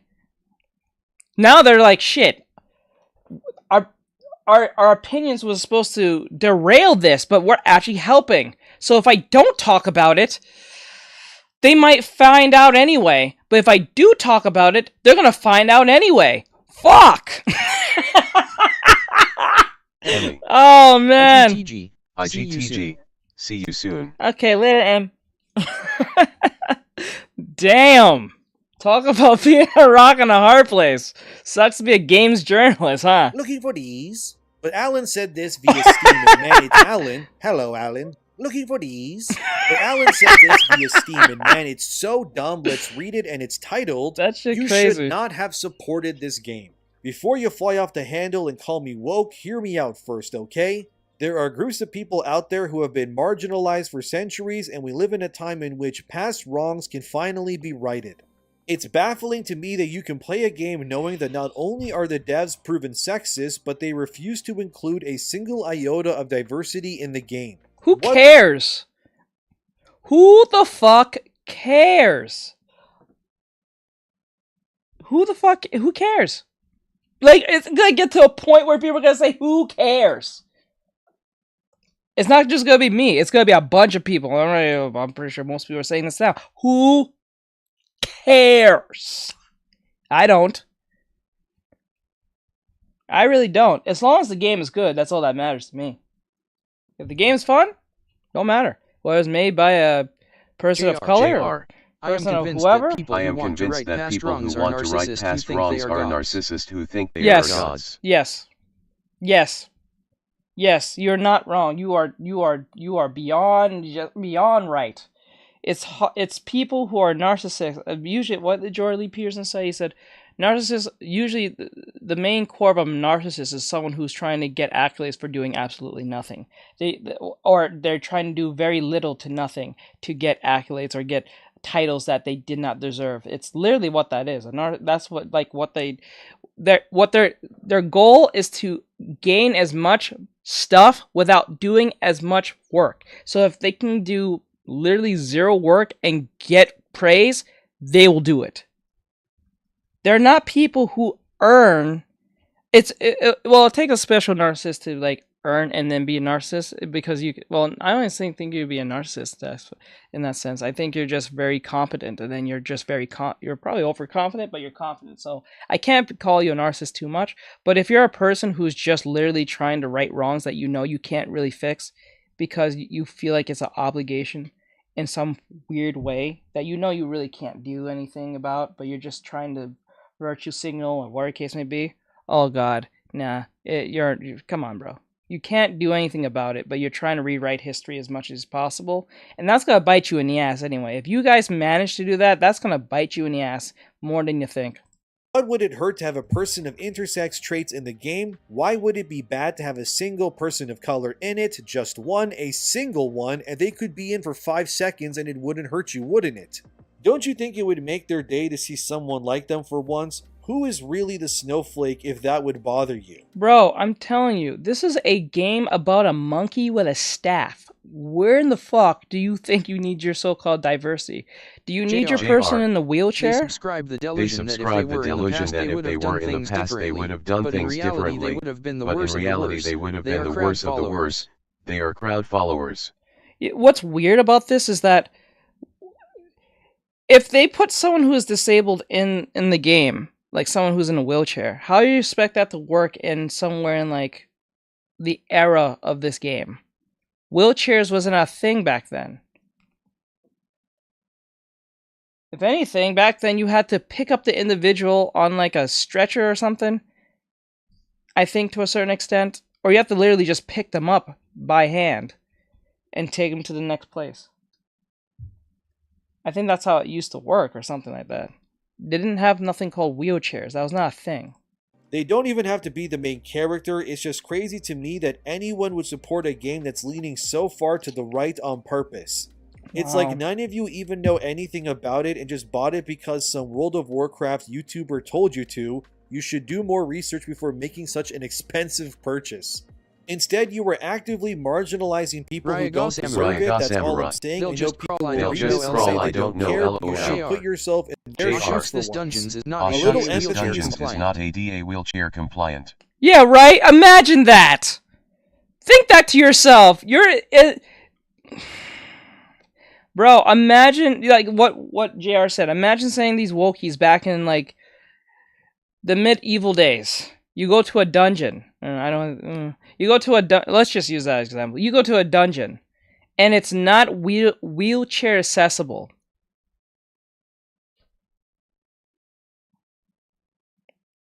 Who you gonna go complain to? Like, honestly. All you need. You don't even have to agree with them. Just realize that people feel less alone. Actually, quite frank, if you was walking around in a wheelchair within those times, people might think you're some type of witch, warlock type thing and probably want to string you up.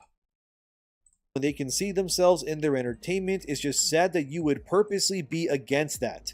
Edit, please just engage like civilized people. The awards don't further your case. Just because you give someone a clown doesn't mean they're wrong. Ah, Alan, it was all a ruse, you pathetic little ant. I file a report TBH. They added wheelchairs and other disabilities to Dungeon and Dragons now with that exact plot hole. Are you serious? Waiting outside LMAO. Well, I guess you're waiting outside LMAO. Wait, are you serious? Are you playing... Wait, bro, are you serious? JR, are you being dead ass? Did they really do that in Dungeons and Dragons? They put wheelchairs? Please, you're telling you're joking. I'm taking you serious on that response. Please tell me you're bullshitting me. I love how he keeps using Happy Smile Friend references. JR, That's fucking funny. I am 100% serious. I am 100% They walkified serious. the hell out of D&D. They walkified the hell out of D&D. Oh my god. Clown doesn't mean they're wrong. Ah, Alan, it was all a ruse, you pathetic little ant. Alright, I'll stop quoting Landlord for Smiling Friends, but seriously, that's my favorite character in season Yes, that motherfucker's funny as hell. 2. Looking for these? Anyways, this person has lost their composure. Black Myth Wukong would not be a better game simply because an intersex character exists within it.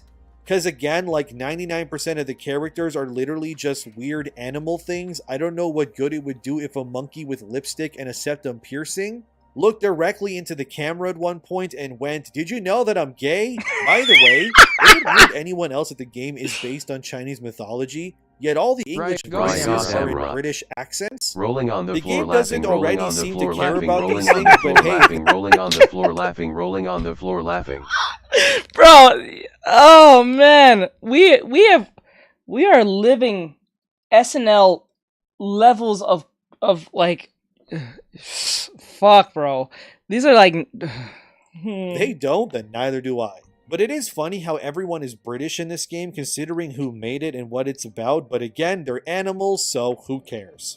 You know what? Wukong needs more than intersex characters, more transformations, more weapons and spells, and in the future, I hope they incorporate a Metroidvania style to the game, so that you can circle back to areas with new transformations to explore deeper into the world that you passed by already. The last thing this game needs is any real-world representation in it. This is like getting mad at Make it lame and gay. Yep. A game like Jak and Daxter that doesn't have more humans in it. Like, who cares, dude? I actually love it when games just go fully in on making stuff with zero human beings at all in it in the first place. Like, hell yeah, give me more weird-looking freaks in my games, and I don't mean like Concord or Outlaws. I mean like in Psychonauts, you know what they when that want? one guy says stuff like... You know what they want? They want the, you know what type of diversity they want? They want the type of diversity talking points as if they was watching Zootopia.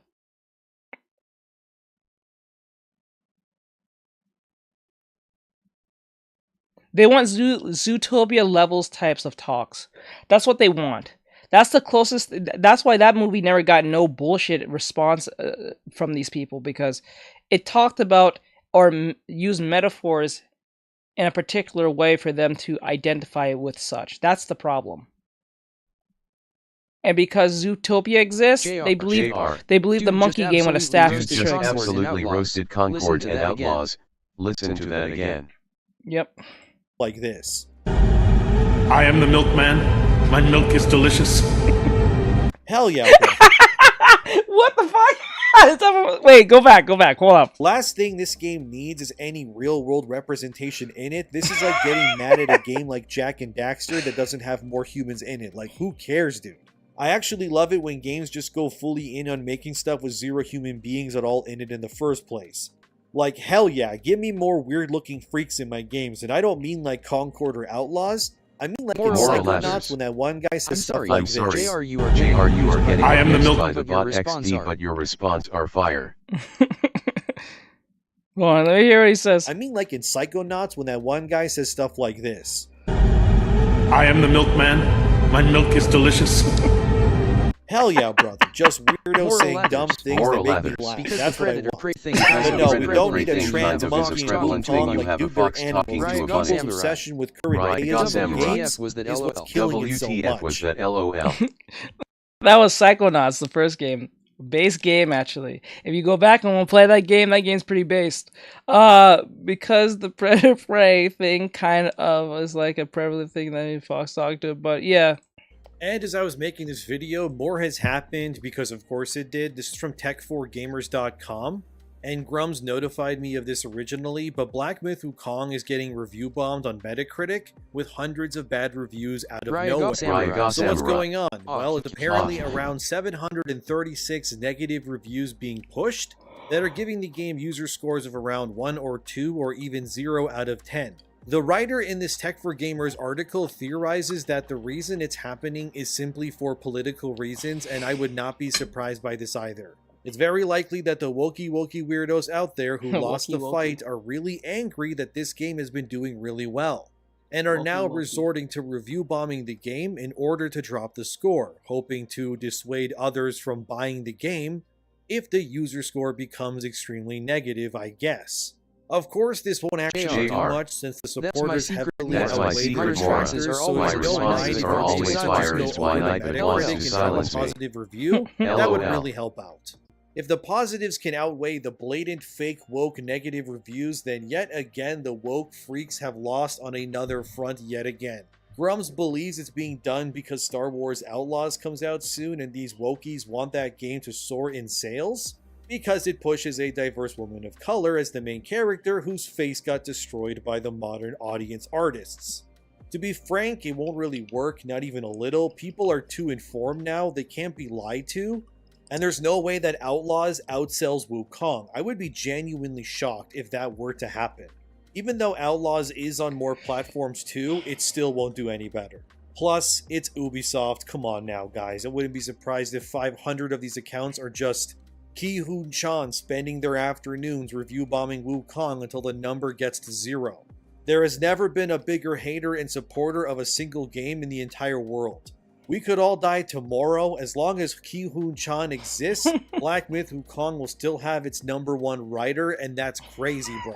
To see such a failure of a boycott backfire in such a way, it's like music to my old rattled ears. Nice. But I think that's enough for now. From Black Myth Wukong, it's clear that we're winning, fellas, so whip it out for all to see. Let us bask in our glory. Let it hang, as boy. based gaming continues to Let win. it hang! They can fight all they want. We'll just keep on winning.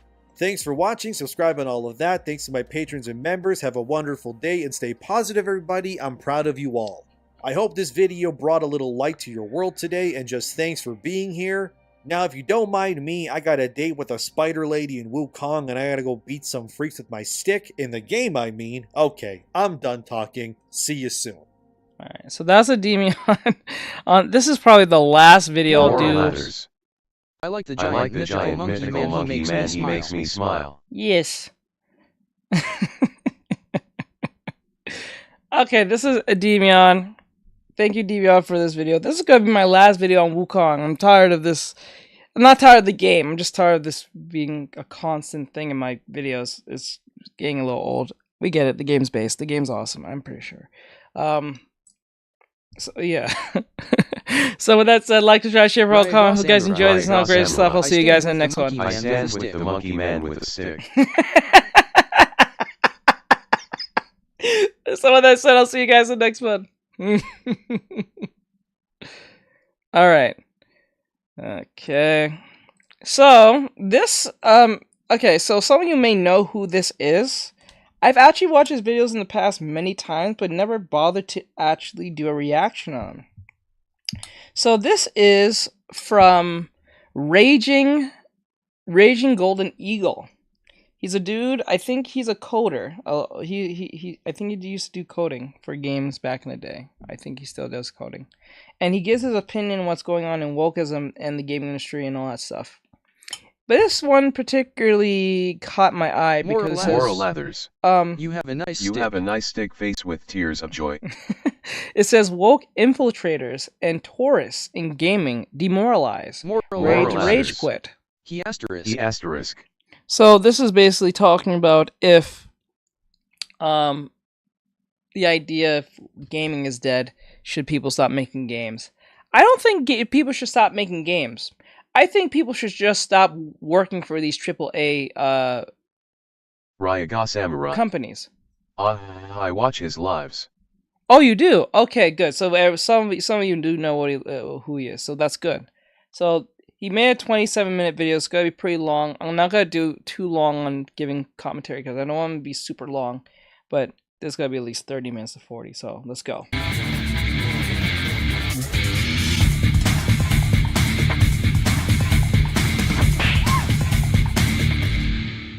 Why even make video games anymore? See, that's a good question. If you're going to keep making games that are outperformed by what came out 20 years ago, yeah, just stop making games. There's no point. Unless you're going to make something different than, or at least better than, what came before, don't bother. Why even make video games anymore? When people say games, or comics, or video game adaptations are dead. People just don't want to no. buy woke garbage. People just Make a don't good want thing. to buy woke People buy garbage. good thing.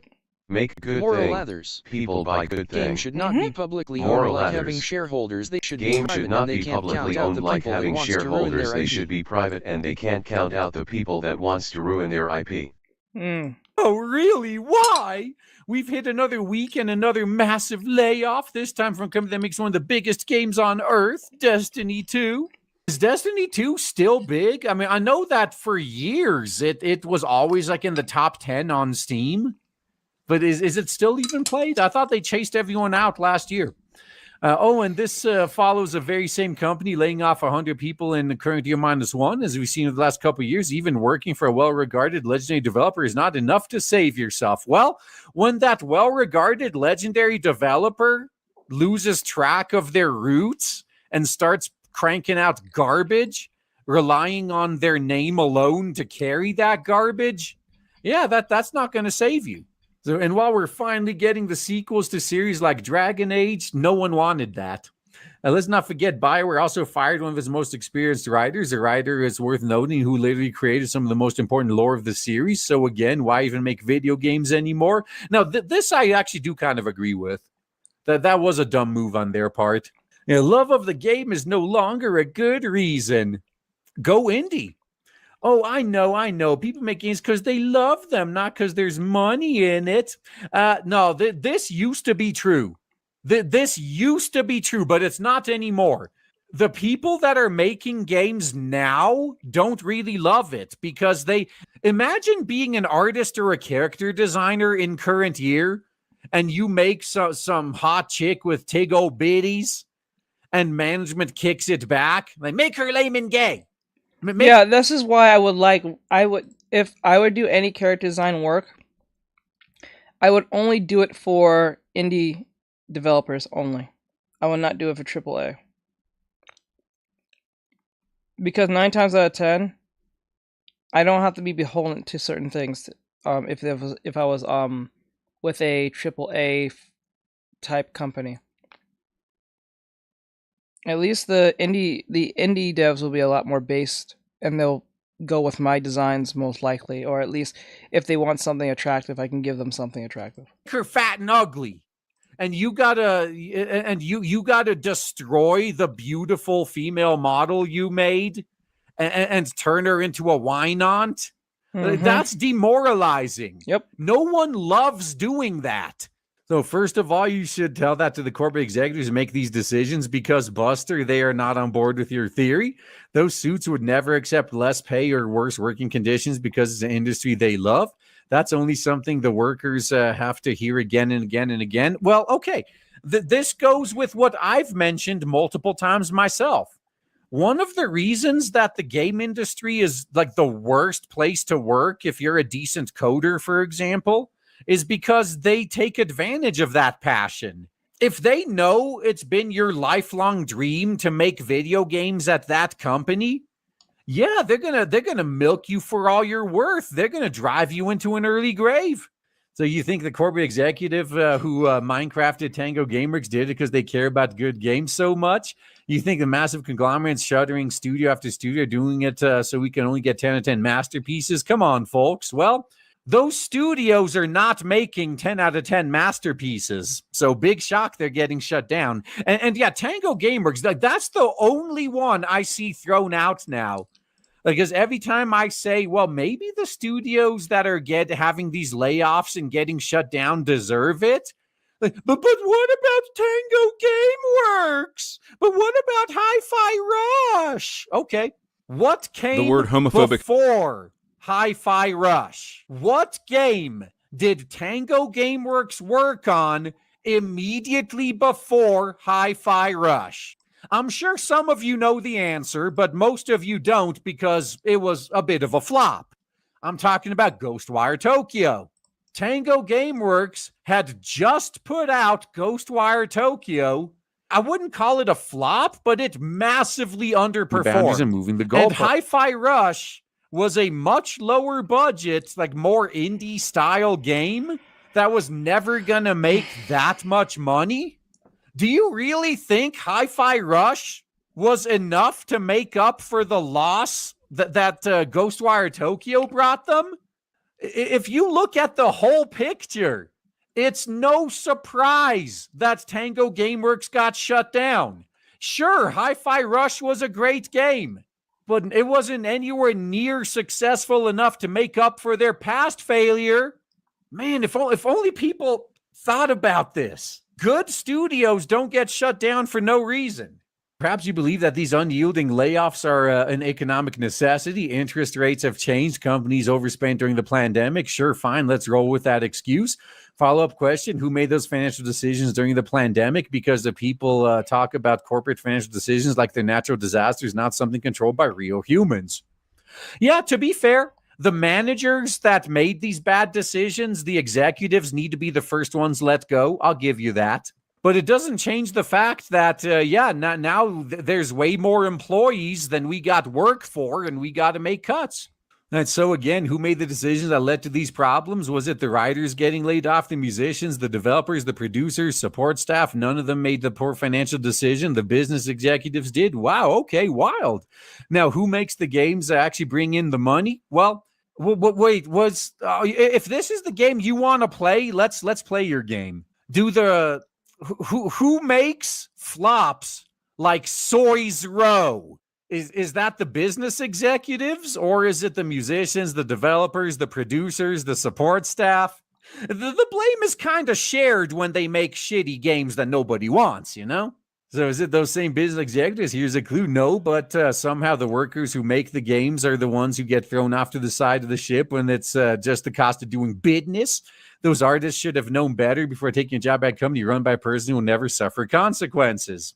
Yeah, to be fair, it's not like this guy. Then if that's the case, the only thing that most of these developers or these coders or these people, the only thing they can do as a perfect option to this, or a good alternate problem to this, sadly, is just to start your own your dev studio, your own independent dev studio, which won't be easy because now you can't just do what you want in the sense of a job. Now you have to get another job to fund that job, because being a studio game dev is hard and it's not easy. So you have to be working or have a job that you already have that's paying,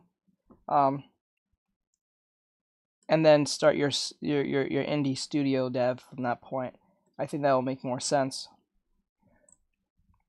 You don't have to be honed to shareholders or stupid people. Guy doesn't have a point. It's not like he's completely wrong.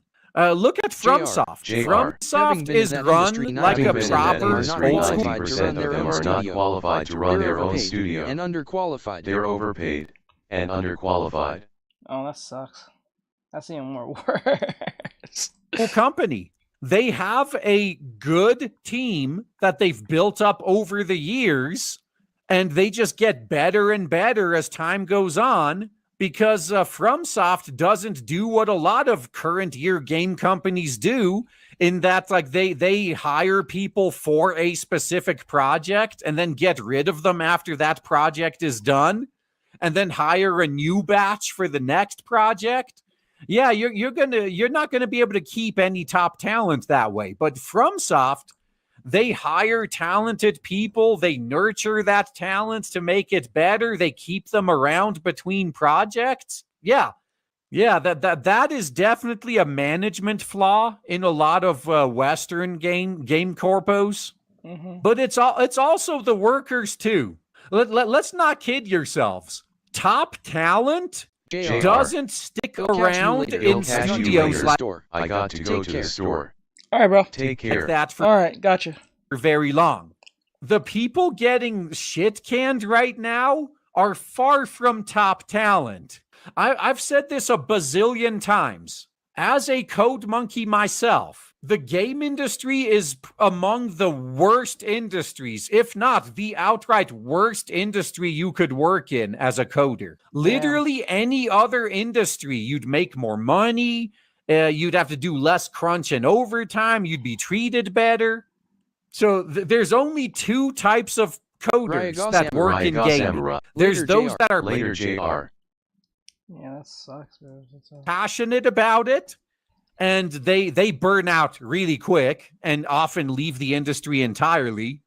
And then there's those that aren't very good at it, and this is the best they could. This is the best job they could land, but they can't get anything better, so they stick around.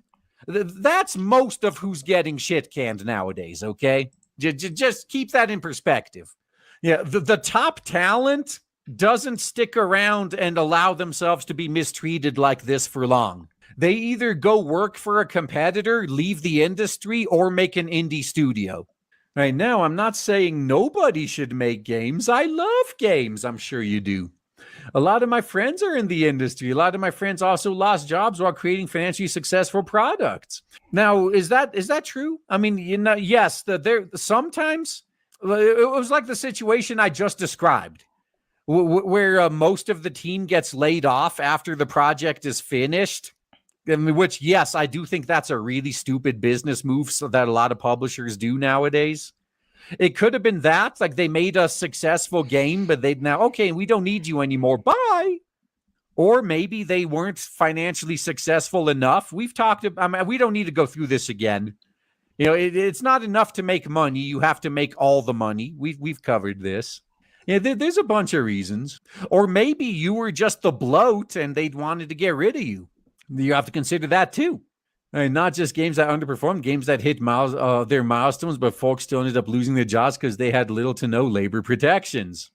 Yeah, they were hired on a temporary basis to begin with to finish that project. And when the project was finished, they're not needed anymore. Side note, that's one of the nice things about unions. Yeah, look, like what Neon over at Clownfish TV says. You don't ask your dad for a pony when he just lost his job. It all comes together. Man, I remember that video. We did that video. Oh my god.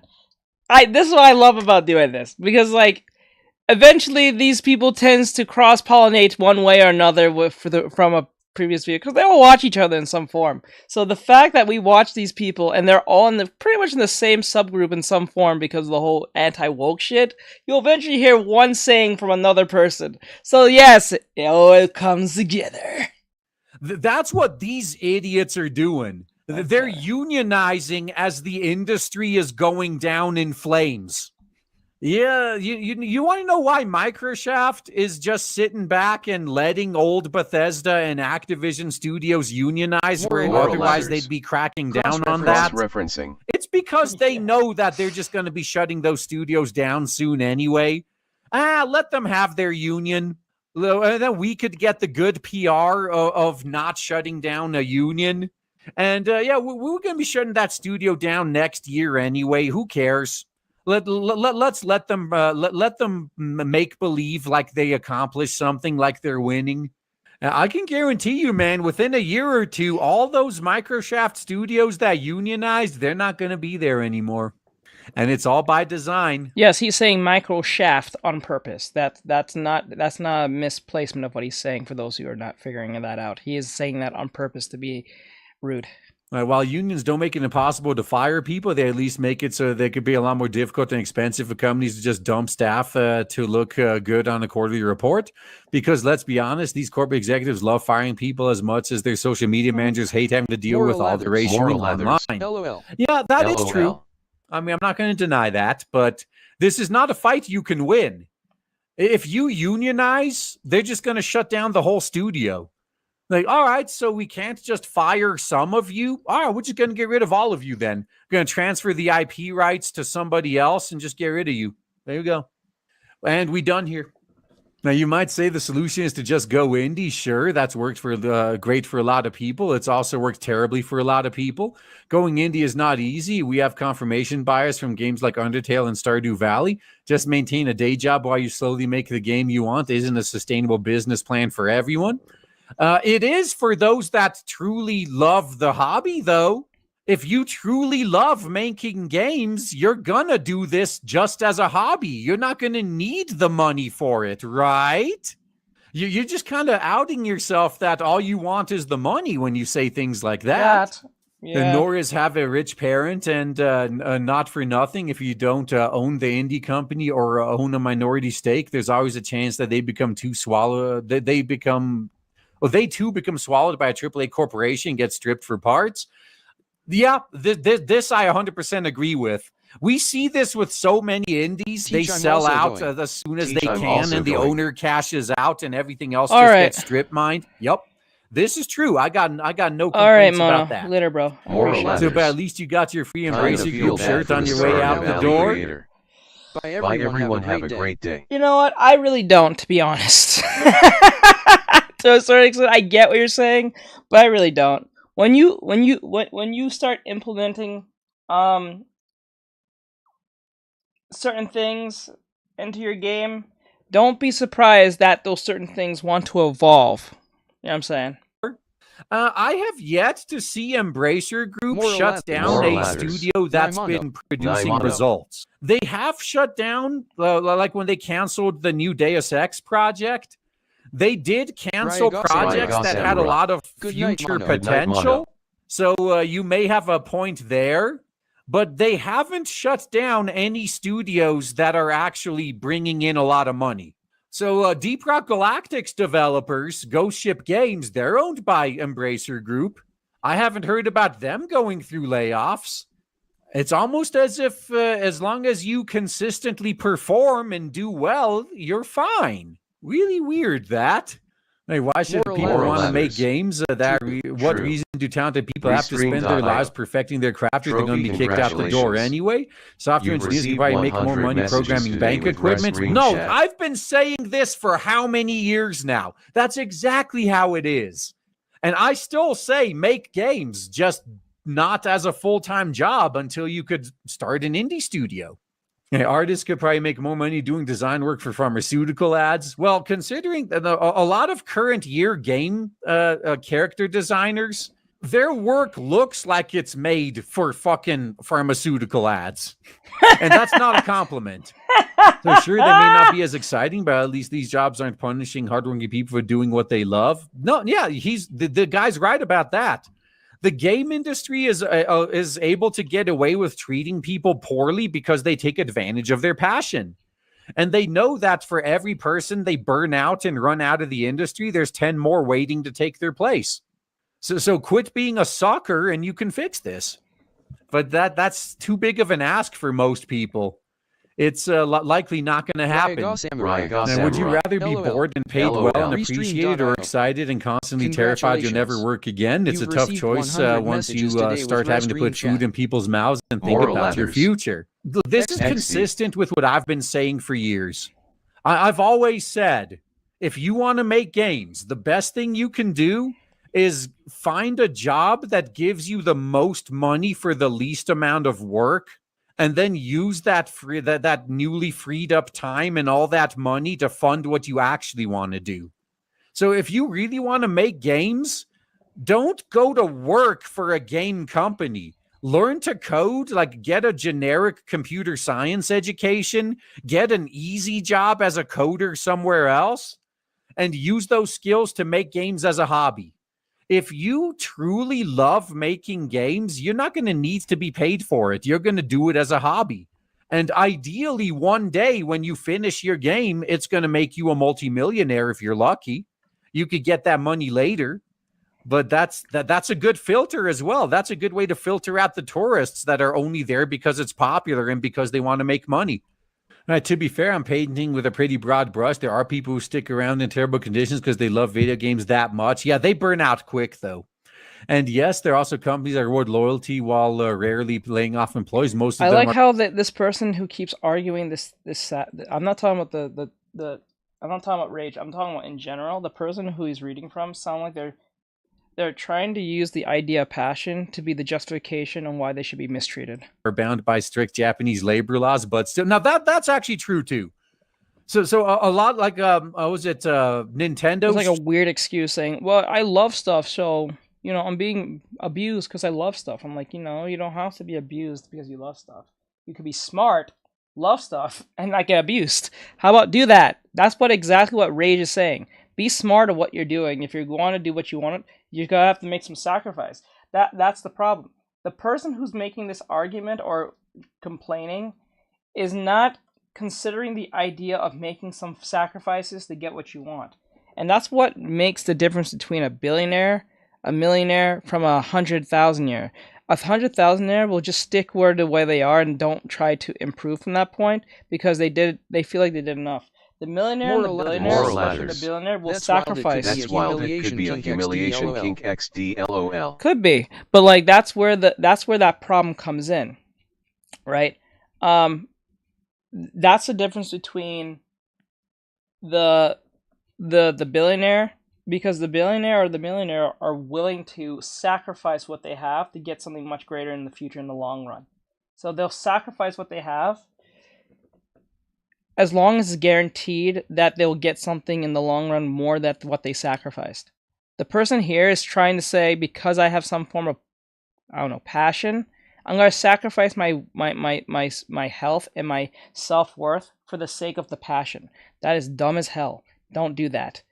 What you should do is be smart, use your head, and combine your passion with being smart. If you do that, then you'll benefit more in the long run. If you do stupid shit like this, you're going to end up being crazy. You're gonna go crazy. You're going to have misplaced anger, and then place that upon things that did not have to do with anything that caused you to be here. That's just your incompetence. That is what it is. Story about Iwata taking you are your own victim, to be honest, in this situation. Massive pay cuts to prevent job losses. A lot of people hold that up as him being altruistic, but on the flip side, it's also in the Japanese labor laws that they can't start doing mass layoffs until they can prove they've exhausted every avenue to avoid doing layoffs. So yes, I mean, it was a good move on his part, but it's entirely possible that he only did it because he was legally required to. So just keep that in mind. So this part's absolutely true. They do exist, including in the West, but I've worked in television most of my adult life, and the vibe can be the same as in many game companies. Oh, you don't like this bad thing happening? Well, someone else waiting in line behind you would be fine with the bad thing happening. Hey, guess what? That's how they got rid of their most competent employees. Mm-hmm. Oh, you don't like this DEI stuff we're forcing on everyone? Yeah. Well, we're just going to get rid of you then. Yeah, and then they wonder why they have nothing but bad work. Yes. So it creates a revolving door of talent where the inexperienced people either get no support to do their job and so they get fired, or their contributions raise the employee's value and so they get fired. Yeah, that's sadly true too. You get fired for being more expensive than your peers. Yeah, I've heard of that. That's a crazy thing. So like if you have a degree, some degree, like if you have a bachelor's and higher, if you have a master's, a doctorate and all that stuff, you're going to have a harder time finding a job. It's almost equivalent of having no bachelor's or having no degree whatsoever. So if you don't have a degree, like if you have a degree that's really high, master's and higher, or bachelor's and higher, or higher than the bachelor's, I'll say, the chance of you just getting hired instantly will be unlikely because they're going to expect you to want more money. So they won't hire you because they don't want to pay more money if they don't have to.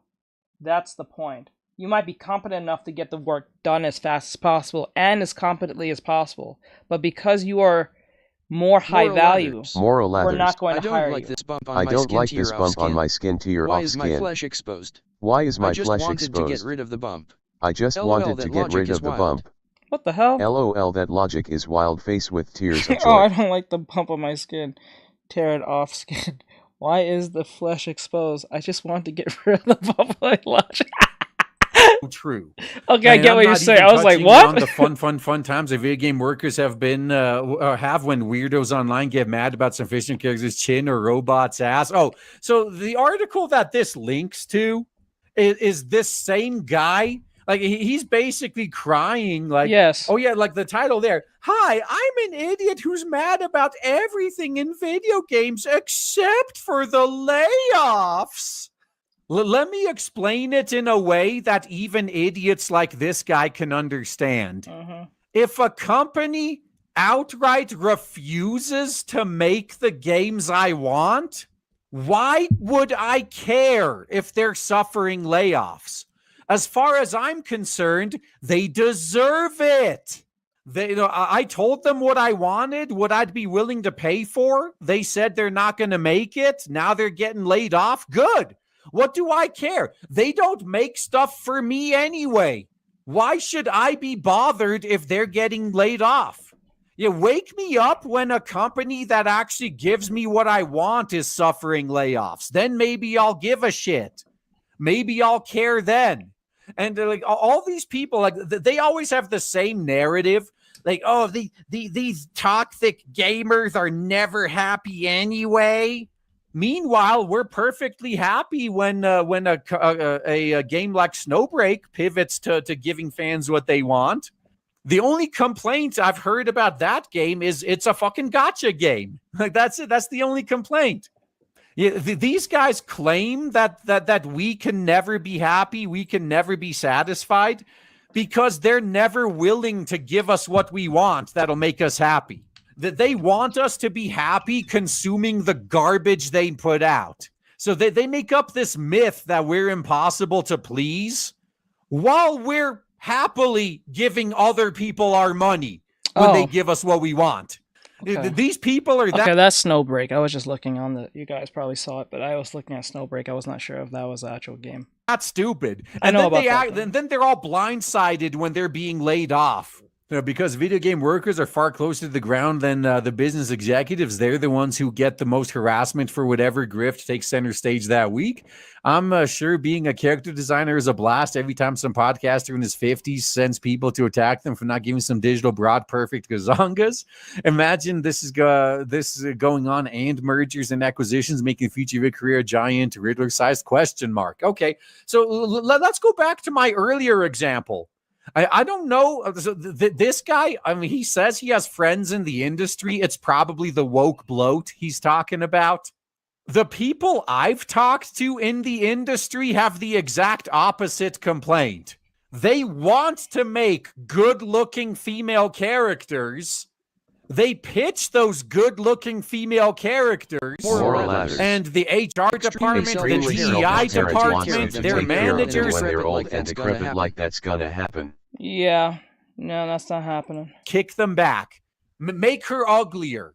Make her a minority. Make her lame and gay. Make her fatter. Make her more realistic. You want to talk about demoralizing?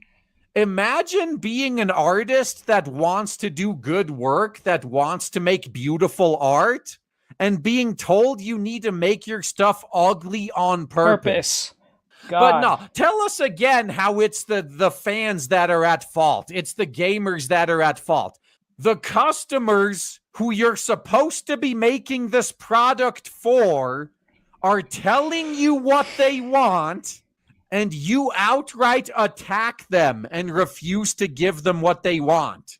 And then you cry like a little bitch when these people who you refused to give what they want don't care when you lose your job. Like, yeah, you never made what I wanted anyway. You deserve to lose your job. Hopefully whoever replaces you will be smart enough to give us what we want. Natural selection, bitch. Seriously, why should talented people want to make games if that's how they're going to be treated? Why should workers spend their lives learning a trade if half the job involves having panic attacks when there's an all-hands meeting? That's every job. Lots of people want to become doctors, but most don't want to work at a hospital that's somehow in a perpetual state of burning down. At this point, the only people who are safe in the video game industry are CEOs who wear ill-fitting biker jackets and developers who seem to only take photos with Jeff Keighley. Yeah, that's true. So once you become a big name developer, you're pretty much safe. Like Kojima could release nothing but flops, and he'll still be in demand. And we should be on our knees thanking our lucky stars that anyone with an ounce of sanity is willing to make a game anymore. Once again, the people making the games I care about aren't having these problems. Once they finally just give in and make what the customers want, they somehow never seem to have these problems again. Weird. In the last year alone, this industry has chewed up and spit out so much incredible talent that it's wild to think a reasonable person, let alone teams of incredible workers, would still be willing to develop interactive entertainment. Press X to doubt. like I've said many times, incredible talent does not generally stick around in an environment when they're being abused and taken advantage of, because they know that they could get better work elsewhere. They know they're in demand. Nobody that's getting caught in these layoffs I would qualify as incredible talent. In fact, a lot of them may even be responsible for having driven away the incredible talent. It's people like you who should be gone. Those folks shouldn't consider themselves to be the lucky ones who still have jobs. They shouldn't be willing to take crap because someone is in line behind them. They deserve protections and working conditions that reflect the quality of what they produce. Would this be a good time? Like, should we let them know? Should we tell them, guys? Should we tell them that they do have the protections and working conditions that reflect the quality of what they produce? Leftover. He really just doesn't want to admit that. In the massive paydays they bring their that's what happened. That's what happened. The Tumblr-like individuals somehow got into power, and then they fuck it all up. I don't know how. Corporate overlords. Yeah, this I could actually agree with them on. Maybe if the investors and shareholders and executives didn't take all the money. Making a video game should be the coolest thing someone gets to do with their life, not the eternal nightmare of crunch and unemployment. Yeah, and you shot down earlier in your own article the one way most of those people would have to achieve that, going indie. If you are truly passionate about making video games, you have to be indie. You have to do it yourself. You have to find a team of people that share your vision. Now, that's key, too. There's all this talk about hiring the best. And what you need to do, if you're in the industry... Tumblr some deviant art and I can't say fortune either cause they kicking. Yeah, what you need to do is get a bunch of your friends who are in the place and make a simple game. Make a game that's simple that people will buy or people will have fun with, like a little farming game, something like that. Start small. And let that be like... Make these type of games where you make a farming type simulator type game or something like that, or a little bit of a Sims game, something simple, right? And then once you get that out of the way, post that, put it in, make a few little small games, or make little small indie games, little small ones, like something with a clever idea, but yet nothing that is game breaking to the point you have to be like hours in. Something that could be like a roguelike, or is it roguelike? I think it's roguelike. And have it have replayability, right? You don't have to think of something brand new. You can look at what other people are doing and implement 2 things together or 3 things together and just make a whole game out of that. You don't have to think outside the box like that. You just have to have replayability in the game. And then people will buy your game, put some depending if you're going to make it for mobile. I think if you make it for mobile, there'll be more guarantee you'll make more money. But then again, it is what it is, so... People for the job. Sometimes the best person for the job isn't the one who's the most skilled at a particular thing. It's someone whose skills are good enough and they share your vision. They want to make the same thing you want to make. There is no point in hiring someone who has godlike skills but who wants to make the exact opposite thing that you hired them for, and who you're going to have to fight with constantly until they just rage quit your project, and now you have all their half-finished work you can't do anything with. Things people never consider until it's too late. But what do I know? I'm just someone who's learning this from experience. Don't listen to me. Look, don't listen to my experience, though. Don't learn from my mistakes. Don't learn from my lessons. By all means, go out there and make those same mistakes yourself. Doesn't hurt me any. Less competition for me, actually. If my competition wants to fuck up on purpose, that makes it... Look, more customers for me. Be my guest. Go ahead. Yeah, as Gohan put it, mistakes are to learn from. Exactly. Yeah, I'm going to tell you straight up. It's a lot better to hire someone whose skills aren't up to par yet, but who has the basics down perfectly, and you can tell that like they're going to get exponentially better as time goes on. It's better to hire someone like that who wants to make the same stuff you want to make than to hire someone who's already a quote unquote expert, but has other ideas of how they want things to go. Not going to end well. Not even a little bit. He's got a point. So that was Rage Golden. Right, that was Raging Golden Eagle on the whole gaming situation. So like, subscribe, share, follow, comment, give him a follow, and all great stuff. Great stuff. I love his videos, and I'll see you guys in the next one. Alright guys, we're on our final video. So this is, I don't know if we watched this. This is from Sufferance. We have done videos of him Moral before. Moral lathers. Learning from mistakes is the long way. Learning from someone that made. The mistakes is the smart way. Yeah. The mistakes is the smart way. Yeah. This was made 9 hours ago, so this is actually quite new. So let's see what he has to say. So the best new manga I've read. I've been reading a lot as of recently. A lot of manga, manhwas, webtoons, anything and everything really. It has been a fun time. Perhaps I'm just seeking something that is different, that has a bit of substance that I haven't felt for a while. You know what I mean? You ever felt that way? Kind of want to experience something new and refreshing or revolutionary. And I know that's easier said than done. I know that's hard to come by because everything has been told in pretty much every single way ever. But sometimes you get small bits and pieces of things that are just really enjoyable, that are really satisfying to dig your teeth into, whether it be the story itself, whether it be the writing, whether it be the characters, whether it be the mystery or the theory crafting or the lore, anything.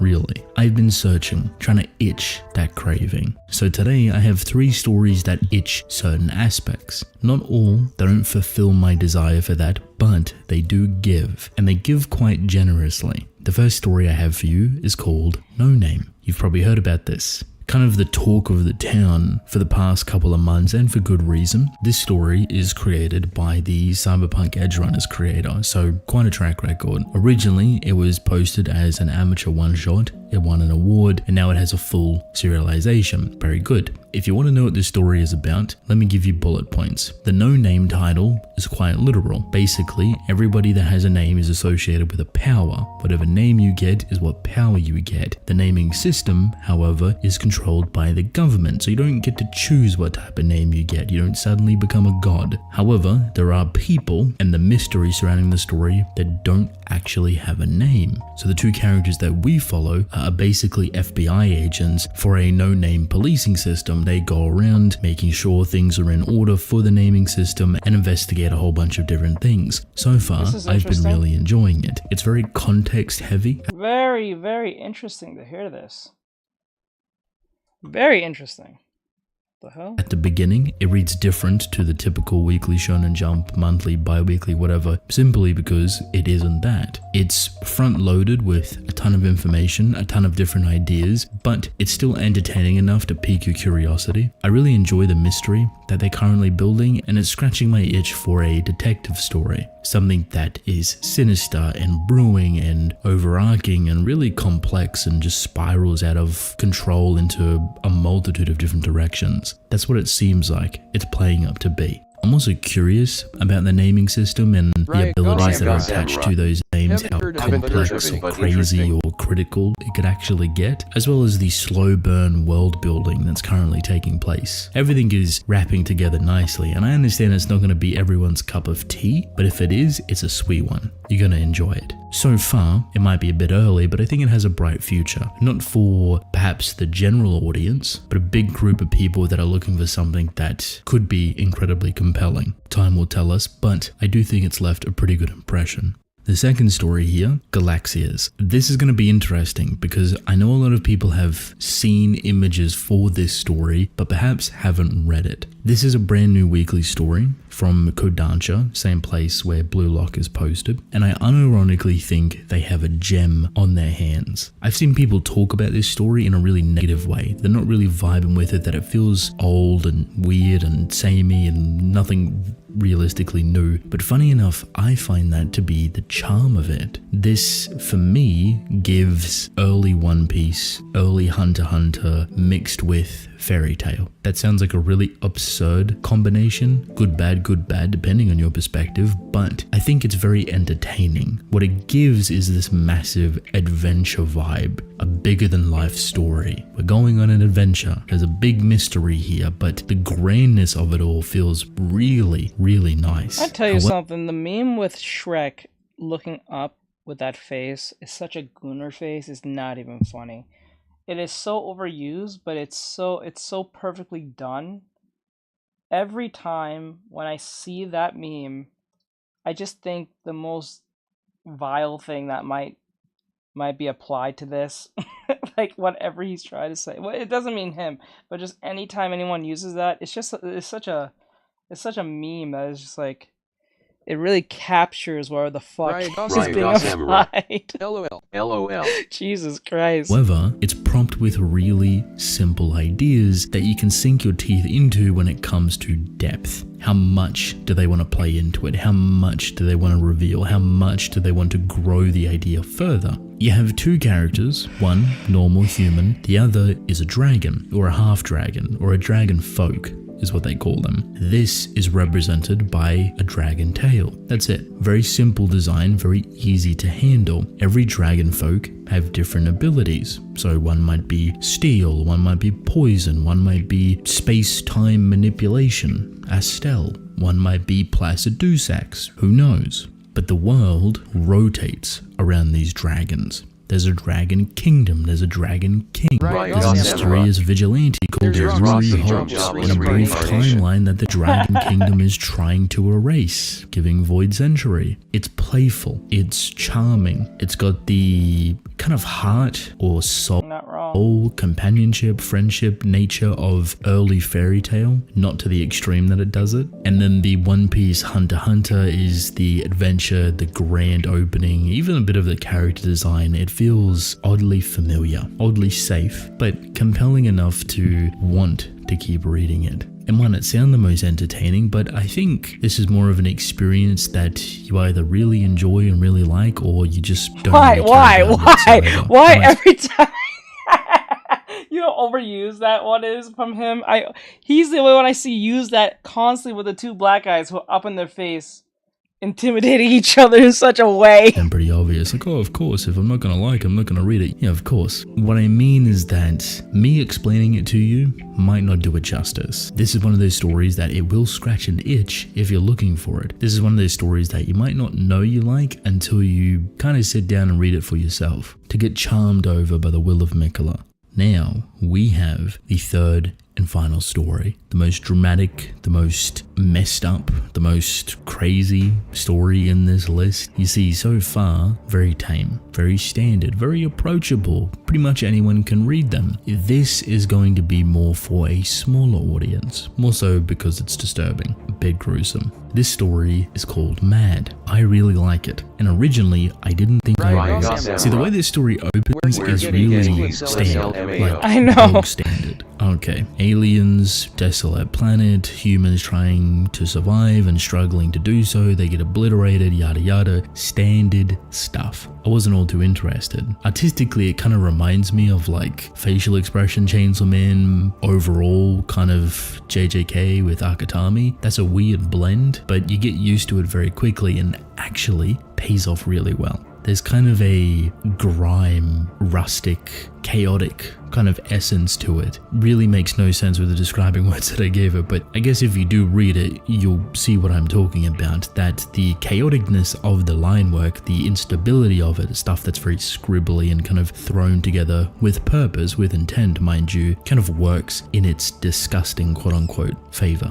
Again, the beginning, it's okay. The juice, however, comes right after it. See, I love me an alien story. I love Alien. I love monsters. I love the idea of that conflicting with humanity, whether it be some sort of survival story, whether it be human monster hybrid type situation, whatever. If it's got some sort of alien creature within it and it's trying to tell a bigger story, I'm for it. This is one of those times. So quickly it goes from being just like a pretty standard survival alien story to human nature. Thinking about the human race, thinking about evolution, thinking about hybridization, the conflict of man. This sounds very melodramatic, right? But there's a sense of severity and disgustingness within this story with the innocence of the main character. See, he's just a guy. I mean, his name's John. Shout out to all the Johns out there. I'm sorry. But he is just a fella trying to survive in this world. He lost everyone that's close to him. He sees visions of his dead sister. That sucks. That's sad. I'm sorry. And then you find a compound that's like, oh my god, finally we're free from these aliens ripping us apart that we can't even defend ourselves against. We can actually breathe a little bit. And then this compound is sinister. This compound is scary. This compound is pushing the idea of humanity forward, but in the worst way possible. It's creepy. And that is the juice. Creepiness, the eeriness, the unknown, the mystery. Honestly, it gives... Bro, just tell us what the fuck!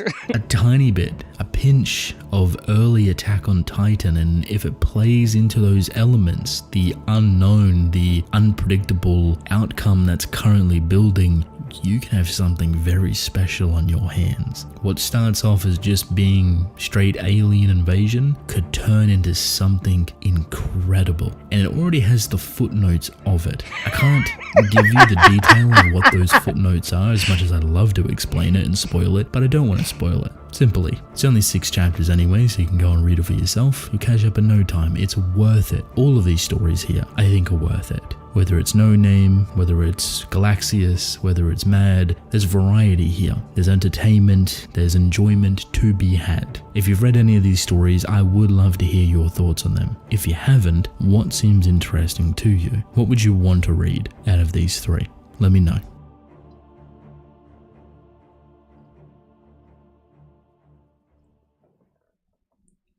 I'm still in the mood to draw. And Erin, I'm pretty sure, is dealing with her boyfriend now because we can't look for worlds now. So I'm gonna go a little extra of the mile here. Let's see. Samurai. I can't with these clips faced with tears. I know, it's like with tears of joy, face with tears of joy. Like the clips are like not helping. To a certain extent. Like, subscribe, share, follow, comment. This was Sufferance with his videos. I love his videos and the gifs that he uses. It's just like after a while of watching him, I watch him for a while now, but like sometimes when you're paying attention to the videos, it's just like I know he's trying to sound serious, but I can't take it serious when he's using all these memes, and then like some of them are just really funny. Like the Shrek one or the one with the 2 black guys are just staring each other's eyes. That shit's funny as shit. Oh, that's funny. Alright, so let's see. Let's look for another one. But with that said, like, subscribe, share, follow, comment. See you guys in the next one. And follow Sufferance if you can. Alright, so let me see if I can find... I'm still in the mood to draw. I want to just get this out of the way. Because I think starting tomorrow, I'm gonna just go straight into the VR. Samurai. Wait, teach we heard about that tail manga before from someone else, have we? Yeah, it was Galactus, but the only reason why I allowed it to go is because he had the two other manga that was with it. So let me see.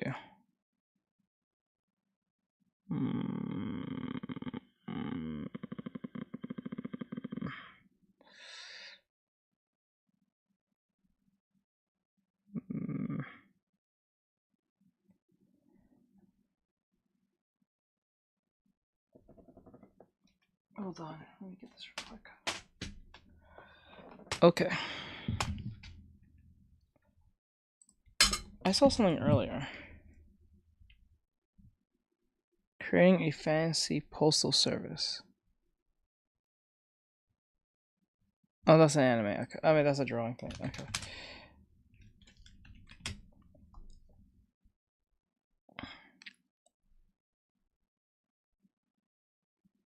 Okay, this was 4 months ago. It says best anime to watch this season. Peak recommendations. This is from Anime TM Talks. Let's hear it. Spring anime 2024 तुम्हें पता है spring क्या है anime क्या है 2024 चल रहा है यानी तुम्हें पता है कि वीडियो के Nope, sorry. No, don't understand what you're saying. Sorry. You're talking your native tongue. I don't understand. Me and my English-speaking people are plebs, so we don't know what you're saying. I'm so sorry, my friend. Pretty sure your video was pretty dope, but I'm sorry, it just won't work. Anime Fall 2024, long awaited, continues as promising. Alright, let's give it a try. Hey there, anime fans. Fall 2024 is shaping up to be an incredible season for all of us who love anime. Today, we're diving into the most anticipated series that you absolutely can't miss. From the return of beloved characters to exciting new stories, this season is packed with everything we've been waiting for. So, let's jump right in and explore what's coming our way. Blue Lock Season 2. Blue Lock returns with its second season, continuing the high-octane story of the brutal soccer training program designed to produce Japan's best striker. The anime is based on the hit manga series, which blends sports action with psychological drama. After the shocking conclusion of the first season, where several key characters were eliminated, the remaining players are thrust into even more intense challenges. Season 2 will likely adapt the second selection arc, where the players face increasingly difficult trials, both individually and in teams, as they strive to prove their worth. The series delves into themes of ego, ambition, and the sacrifices one must make to achieve greatness. The psychological pressure on the characters is immense, and viewers can expect gripping matches, strategic gameplay, and the emotional toll of the Blue Lock project on its participants. Arifureta, from commonplace to world's strongest Season 3. Arifureta continues to follow Hajime Nagumo, who was once the weakest student in his class, but has since transformed into one of the most powerful beings in a perilous fantasy world. Season 3 will pick up after the events of the second season, where Hajime and his companions have conquered several labyrinths and grown stronger. This season will likely adapt the Labinal chapter, where Hajime faces new enemies, explores more dangerous dungeons, and uncovers deeper mysteries about the world and the reason for his class's summoning. The story will continue to explore the contrast between Hajime's ruthless survivalist mentality and the more traditional heroic values of his classmates. Expect more intense battles, complex character interactions, and the continued evolution of Hajime from a cynical survivor into a leader with a growing sense of responsibility.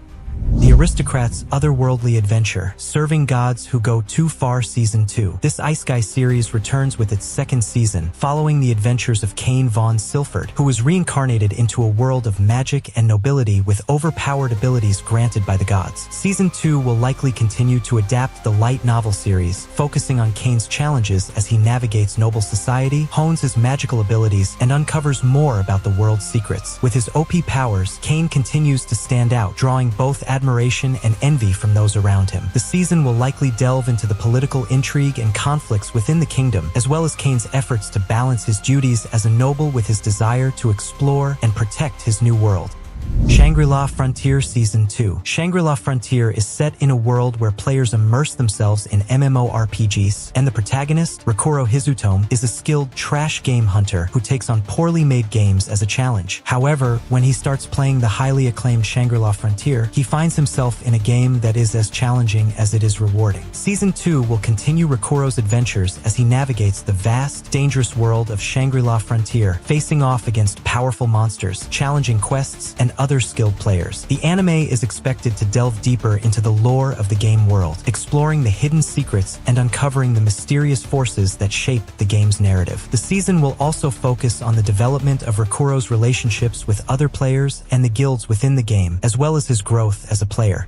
Blue Exorcist, After the Snow. Blue Exorcist returns with a new arc titled After the Snow, which will continue the story of Rin Okumura, a teenager who discovers he is the son of Satan and chooses to fight against his demonic heritage by becoming an exorcist. This season is expected to cover the Kyoto Impure King arc, where Rin and his fellow exorcists face a new demonic threat that emerges in Kyoto. The story will delve into Rin's struggles with his demonic powers, the tension between him and his brother Yukio, and the challenges they face as they try to protect their world from the forces of darkness. The season will also explore themes of identity, family, and the moral complexities of Rin's battle against his own nature. MF Ghost Season 2. MF Ghost is the sequel to the legendary racing series Initial D, set in a future where self-driving cars have become the norm. However, underground street racing with traditional gas-powered cars still thrives. The story follows Kanata Livington, a British-Japanese racing prodigy trained by the legendary Takumi Fujiwara. Season 2 will continue Kanata's rise through the ranks of the MFG racing circuit, facing off against skilled rivals and pushing his car and his abilities to the limit. The season will feature high-speed racing action, detailed car mechanics, and the intense rivalries that made Initial D so popular. Toilet-Bound Hanako-kun After School Stories Part 2. This series continues to explore the supernatural world of Kamimi Academy, where Hanako-kun, the ghost of a boy who haunts the school's bathroom, grants wishes in exchange for favors. The After School Stories arc delves deeper into the mysteries surrounding the school and its supernatural inhabitants, as Nene... What's really weird is I never tried to get into this... Like, I tried to watch the anime, but just couldn't get past it. I don't know why. It's not like it looks all that bad anyway. The art style looks really cool. But, like, for some odd reason, I couldn't get past, I think, episode 1 or 2. I don't know why. I don't know what it is. It just, something about it makes me want to watch it. And then when I go watch it, I get lost in the sauce of getting distracted by something completely different and forgetting about it completely. I don't know why. It's weird as Ryaga Samurai. I never watched it. Yashiro, a first-year student, becomes more involved with Hanako-kun and the other ghosts. The season will explore more of the eerie and whimsical world of the school's 7 wonders, with a mix of comedy, horror, and heartfelt moments as Nene uncovers the secrets of Hanako-kun's past. Is it wrong to try to pick up girls in a dungeon? Season 5, also known as Danmaki, this popular fantasy series returns with its 5th season, continuing the adventures of Belle Crannel, a young adventurer who dreams of becoming the greatest... Slice of life? No, the toilet bound? No, I don't think so. I don't think so. It's just like it's a supernatural anime, but it's just some odd reason I just couldn't get past it. Ryaga Samurai. Iker. Hero in the dungeon city of Ororio. Season 5 will likely adapt the Freya Familia arc, where Belle faces one of his most challenging opponents yet, the goddess Freya, who is obsessed with him. The season will explore the conflict between Belle's growing power and the dangers that come with it, as well as his relationships with his friends and allies. Expect intense battles, emotional moments, and the continued development of Belle as a hero. Sword Art Online Alternative Gun Gale Online Season 2. This Sword Art Online spin-off focuses on the virtual reality game Gun Gale Online, where players compete in intense gunfights. Season 2 will follow Len, the pint-sized, pink-clad protagonist, as she continues her journey in... I think my girlfriend really enjoyed the Season 1, so I guess she'll be excited to see Season 2. The deadly world of... Because given the fact that she likes to play PUBG. GGO. The season will likely adapt the Squad Jam arc, where Len and her allies participate in team-based battles that test their skills, strategy, and teamwork. The series combines the excitement of virtual reality gaming with the personal growth of its characters, as they face increasingly difficult challenges and develop their relationships both in and out of the game.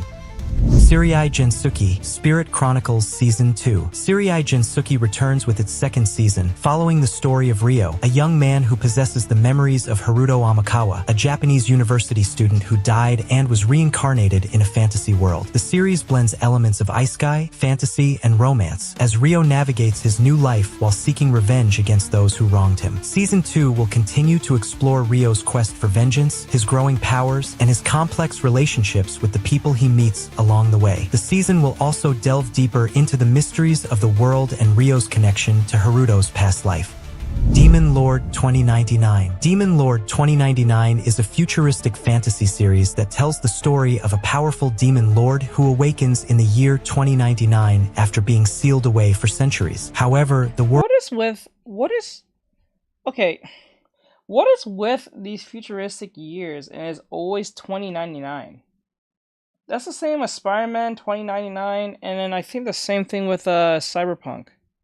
What is up with that year? The world has drastically changed, blending advanced technology with magic. As the Demon Lord navigates this new era, he must reclaim his lost powers and confront the new threats that have emerged. The series combines elements of dark fantasy, cyberpunk, and action, making it a unique addition to the fall 2024 season. Expect intense battles, intricate world building, and a compelling storyline as the Demon Lord adapts to the challenges of the future. You Are Miss Servant. You Are Miss Servant is a fantasy series set in a world where magical servitude is commonplace. The story follows Maybe that is the reason. the life of a young woman who unexpectedly finds herself in the role of a high-ranking servant to a powerful and enigmatic master. As she navigates the complexities of her new position, she uncovers secrets about her own past and the hidden dangers of her master's world. With a blend of drama, magic, and intrigue, this anime explores themes of power, loyalty, and self-discovery. The season promises to deliver a compelling narrative, rich character development, and visually stunning magic-based action sequences.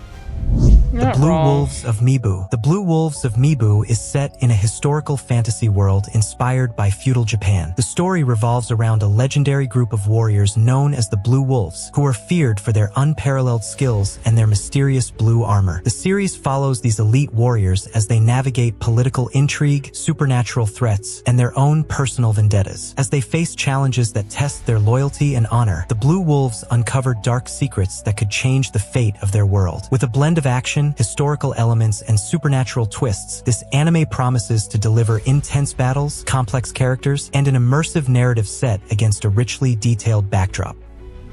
Loner Life in Another World. Description: Loner Life in Another World follows the story of a solitary high school student who finds himself transported to a fantasy world after an unexpected incident. Unlike typical Isekai protagonists who quickly find allies and become heroes, the main character embraces his loner nature and chooses to survive on his own terms. Armed with unconventional skills and a sharp mind, he navigates this new world while avoiding the attention of powerful beings and dangerous creatures. As he explores the land, he uncovers hidden mysteries and gradually builds a reputation as an enigmatic, solitary figure. This anime offers a fresh take on the isekai genre, blending humor, adventure, and the unique perspective of a protagonist who thrives in solitude. Expect a mix of clever strategies, unique encounters, and a journey of self-discovery in this engaging series.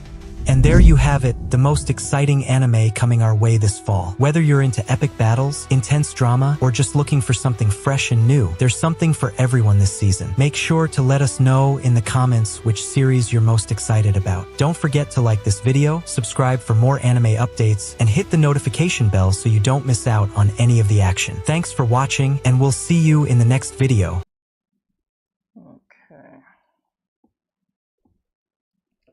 Alright, what's another one?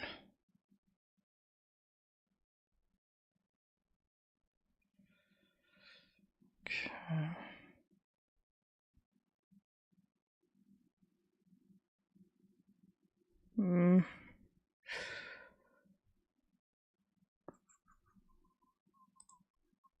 Titan. Society is at war. I won't say the summer 2020. This was in my wait, oh, I'm sorry. Like, subscribe, share, follow, and comment. I hope you guys enjoyed this and like great Titan. stuff. Society this is was Hey there, anime. This was anime rank recap. So if you guys want to give them a follow and all that great stuff, I appreciate if you did, and I'll see you guys in the next one. Alright, so I saw this in my feed and I didn't summer bother. 2020. I was going to make this into a video, but I never got around to it, so might as well do it. I'm near done actually. The only thing I have to do is just, I don't have to redraw anything. Oh, I'm just retracing everything, making it look clean instead of looking all sketchy, and then after that, I'm done. I'm not coloring this, I'm going to make it grayscale, and that's it. And put in just the basic grayscale stuff like I did with the others, like this one, and this one. Oh, and this one. It's going to be pretty much in a box, like a trading card. They're Artextric's trading cards at this point. I will refer to my trading cards as the Mecha Bike series. That's what I've been thinking of calling it, my Mecha Bike series. They're just trading cards of anime girls with a somewhat futuristic, or I guess fantasy-based lineup of OCs, of random OCs I made. I think that's kind of clever, right? Awesome. Yeah, so that's why I put them in boxes. They're kind of like trading cards of anime girls. I think that sounds kind of cool, right? So yeah, yeah. So anyway, so how do I say your name? Oh my god, how do you say that? Copy. How do I say your name? Ryaga Samurai. Give me the most rare one. Gotcha.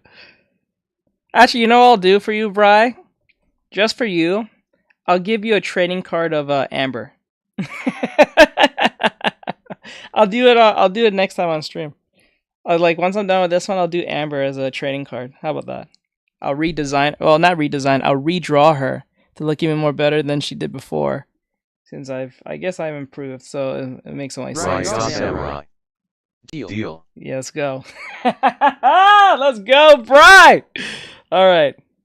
What is it? Itronaut? I think I'm saying it wrong. I think it's Itronaut. I think I'm saying it wrong, but if I'm saying your name wrong, if you see this, I'm sorry. I hope you guys give a follow to this. Let's go.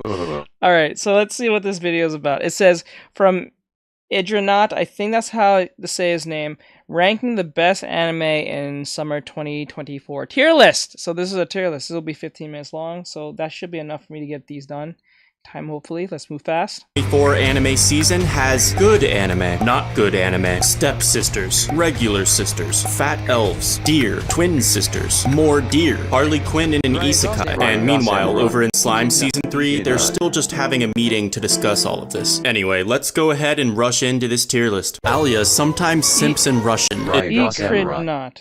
That's how I pronounce it, at least. Ikidnot. Ikanot. Okay, I guess you're probably right. I'm not sure.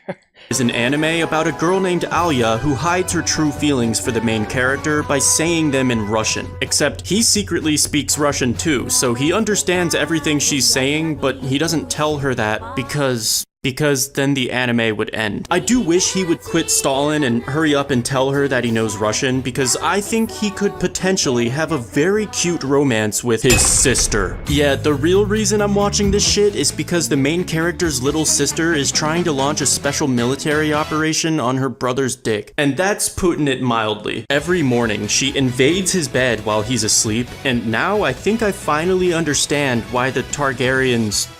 Anyway, I thought the little sister was the best part of the anime, but I guess it's all relative. A tier. I insist that you watch this anime, especially if you're Russian, because, I mean, what else are you gonna watch? The Olympics? Plus-Sized Elf is an ecchi anime about a bunch of fat elves trying to improve their elf esteem by losing some weight. Now, this isn't a dating app, so I gave them a chance, and I guess the one positive thing I can say is that the episodes are only 12 minutes long, so it didn't waste that much of my time. But yeah, Damn. I don't see any reason to watch this unless you have a fetish. I won't judge, but personally, these are the type of women I would normally swipe left on, because I'm just not sexually attracted to elves.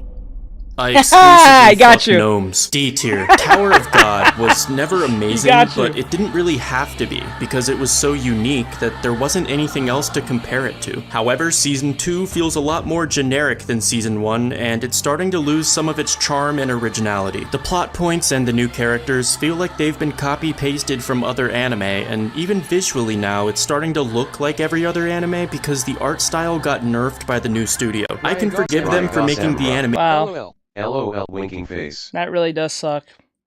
I tell you, art style is it's a big selling point sometimes. It's sometimes more of a selling point than even the story sometimes. Sometimes if you have a really cool art style, you can actually sell an anime or a show or anything if the art style is banging. But if it's not, then hopefully the story will pick up for its bullshit. But then again, people are very fickle and very what's the right word? Very superficial. Most people are pretty superficial on that type of shit. So and they're cutting stuff out.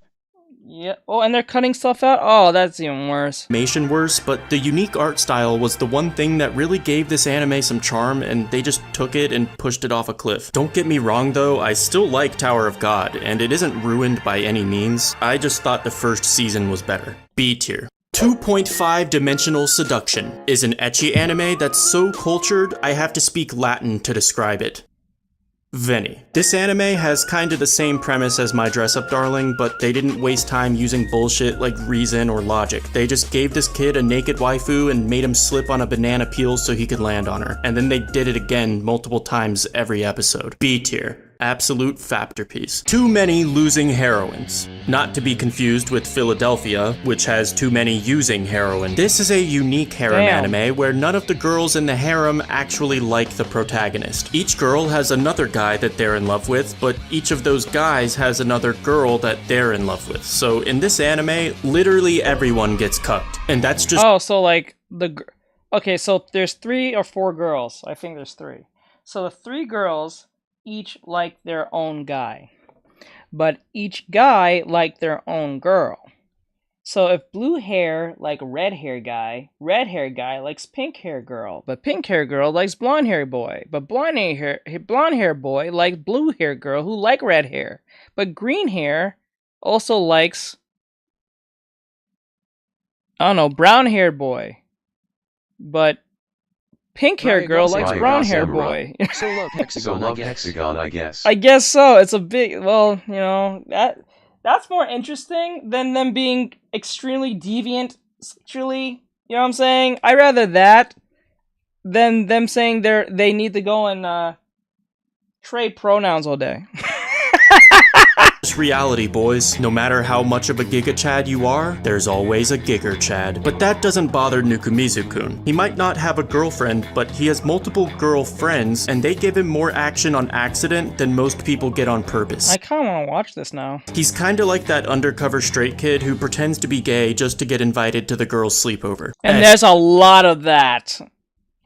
There's a lot of dudes that do that.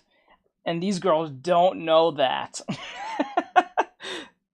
There's a lot of dudes who do that. They pretend to be gay just to see girls naked. You know, there's some men who will throw their whole self-respect. Think about it. There are some dudes who are willing to throw their whole self-respect just to see some big old titties. You'd be surprised. They'll do it. They'll do it. LMAO. They'll even put on women's clothing and kiss a dude just to see you naked. The dedication is diabolical, but yet somewhat in a very unnatural / morbid way. I respect it, but damn. That's our uncover agent. I know, right? Tier. I think this might be my personal favorite and easily the most underrated anime of the season. However, it isn't the best anime of the season. There's one anime airing right now that's just way better than literally everything else, and I can't wait to talk about this ad. Boys, Nikkei just launched a brand new collab with Evangelion. But for those of you that haven't heard, Goddess of Victory Nikkei is a sci-fi shooter RPG where you form a squad of waifus and then send them out to battle. Nikkei is known for having a very satisfying gameplay loop, a lot of awesome characters, and a surprisingly hard-hitting story. It's one of those games where I came for the plot, but I stayed for the story. They also just launched a new collaboration with Evangelion for their new event story, You Cannot Evade, which replaces Gatekeeper. Wow. That just, wow. I came for the plot, but I stayed for the story. Wow. I don't think I've ever heard that saying actually before. The way that was said.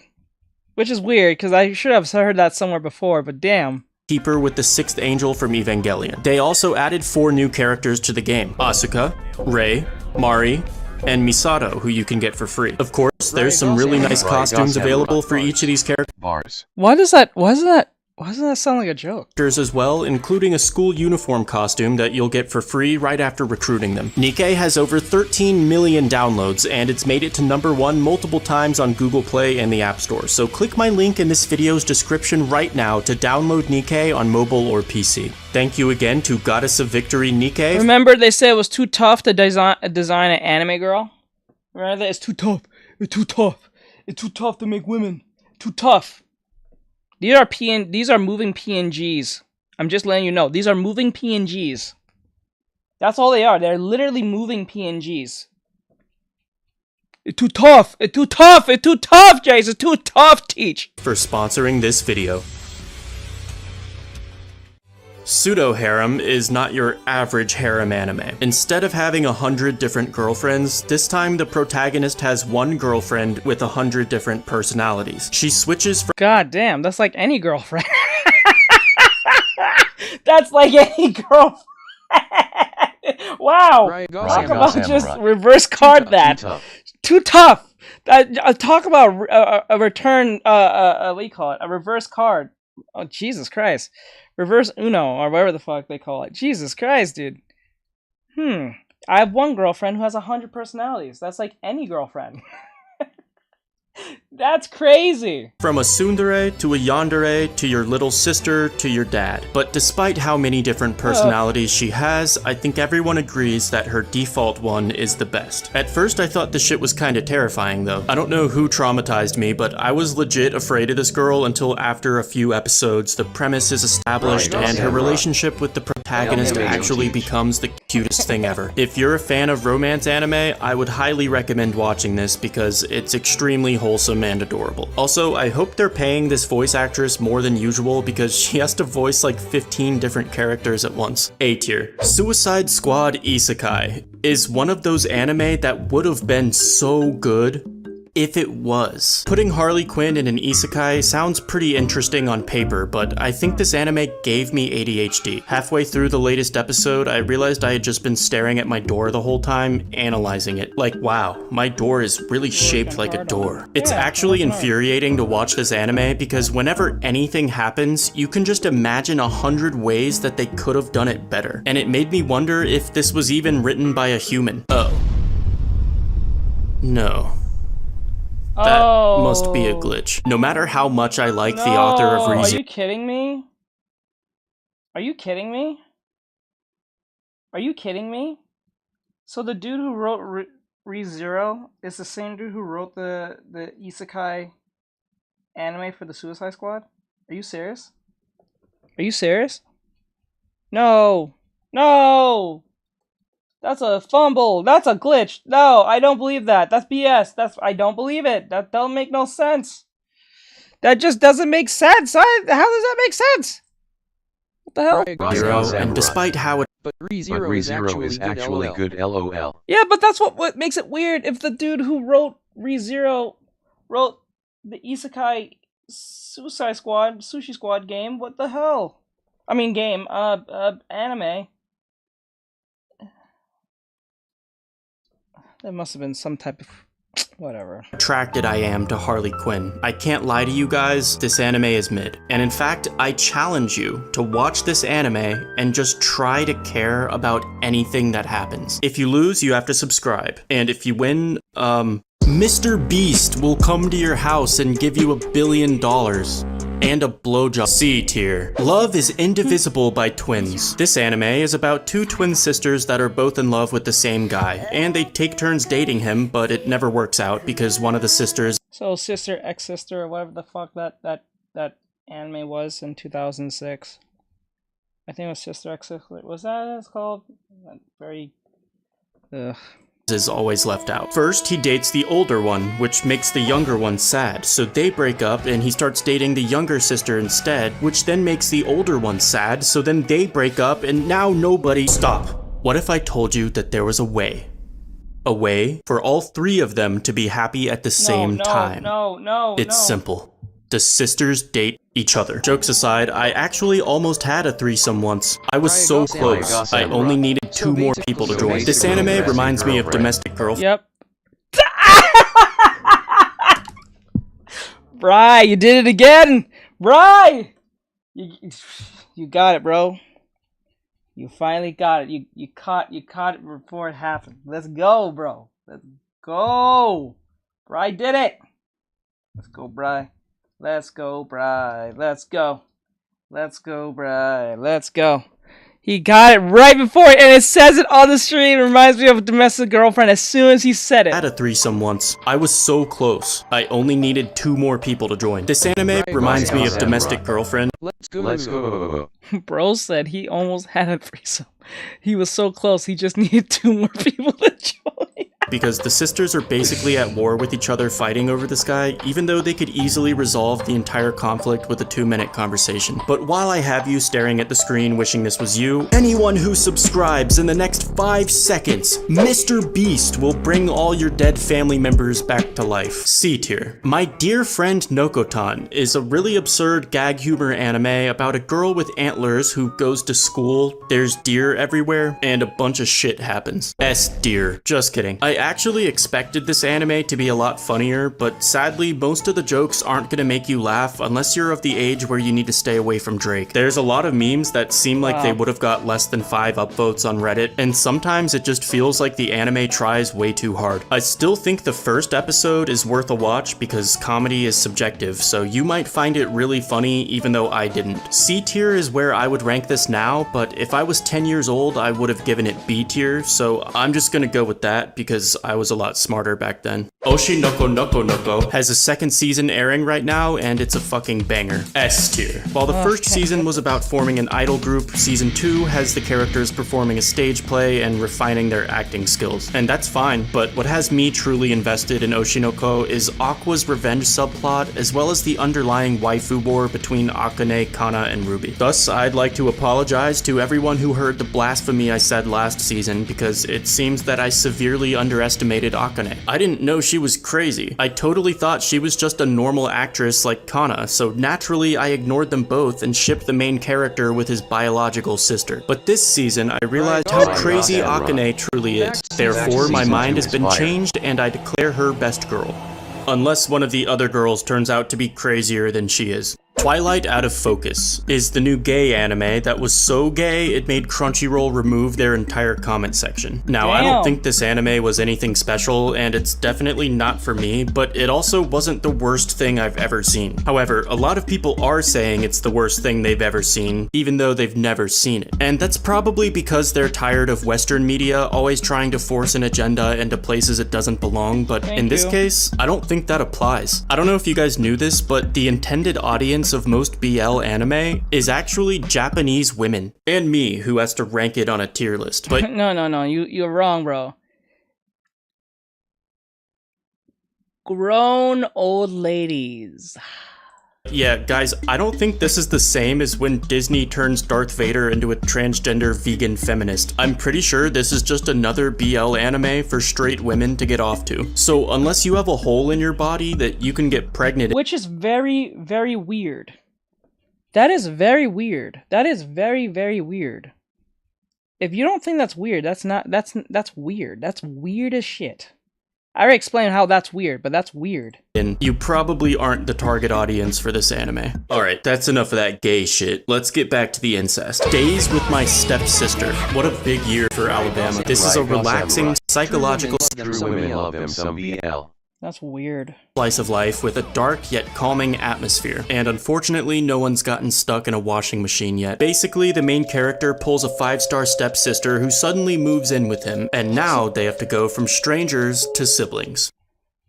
To lovers. There was almost a sex scene, but the main character did that annoying cliche where he covers up the girl with the blanket and says, "We shouldn't do this." This anime also loves to create tension for no reason. For example, there's a scene that's just a full 2 minutes of the characters eating dinner with no dialogue, no background music, and no camera changes. Also, it feels like the characters can only move in slow motion.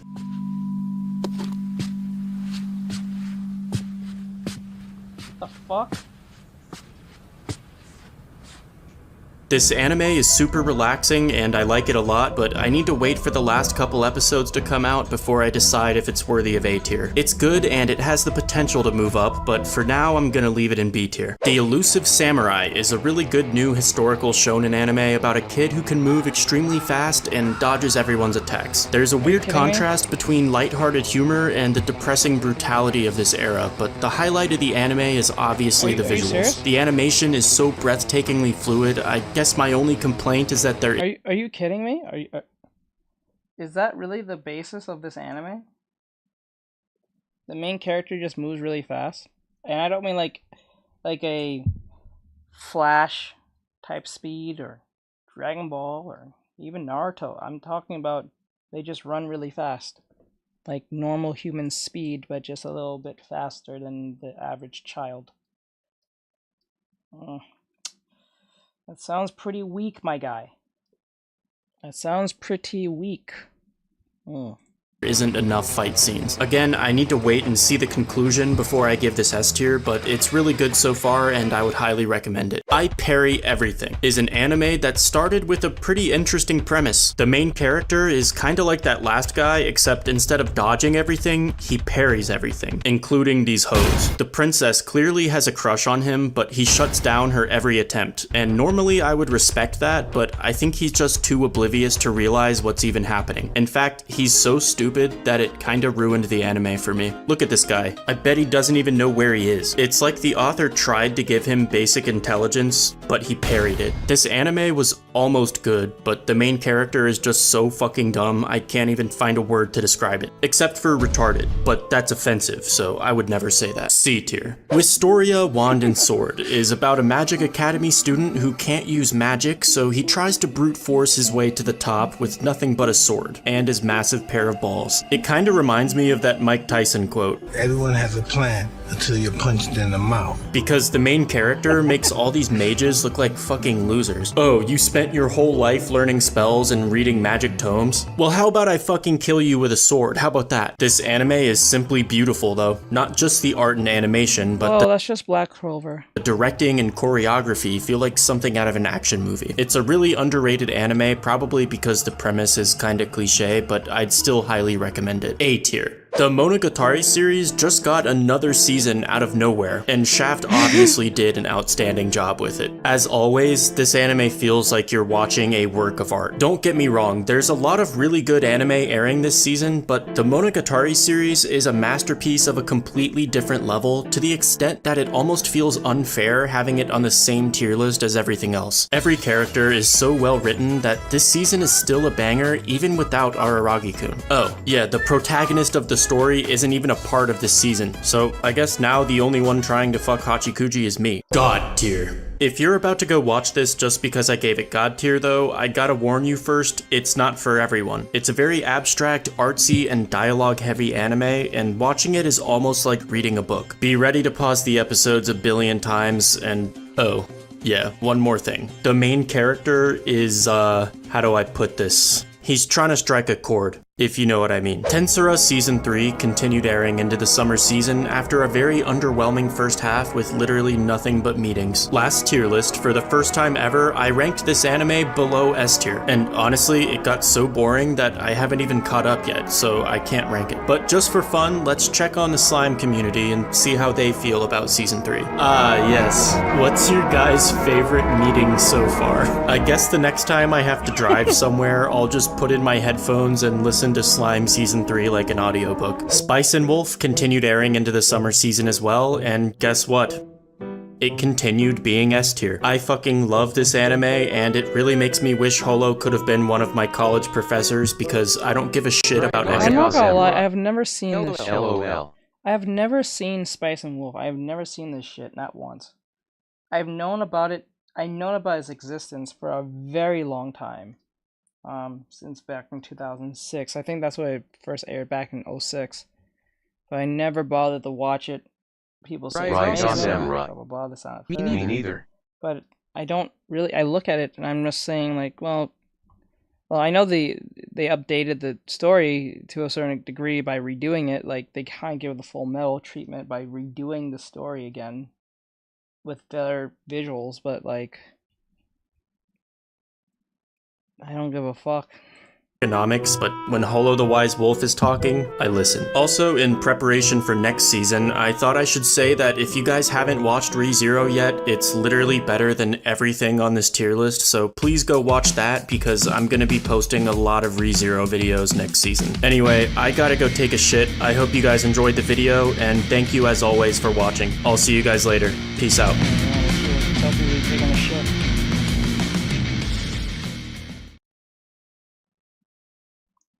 He's one of those people that tell people he's taking a shit. I know that type of mod. Okay, like, subscribe, share, follow, and comment. This was Ekinut? Ekinut? I can never say his name right. So with that said, I'll see you guys in the next one. Okay, I'll do one last video. This is it's Gig. We all know who he is. He has 3.6 million. I don't need to tell you. Summer 2024 anime in a nutshell. Have fun with that. Oh, hiya, my Oni-chan. Your cute little sister is waking you up with love and affection. What are you doing? Right, Are you exhausted from me saying at the beginning of every one of these videos how many new high-profile shows are coming out? Well, welcome to Summer 2024 Anime, where we have romance anime, including Sussy Sisters, romance anime with Sussy Sisters, and my editor doing the trademark scroll of the seasonal chart. Okay, we're scrolling, we're still scrolling. Oh, look at this scrolling. Is that some Sussy Sisters I see? So I'm not going to take up your time, you know the drill by now. It's a summer anime video, so enough waiting, let's just bloody jump right into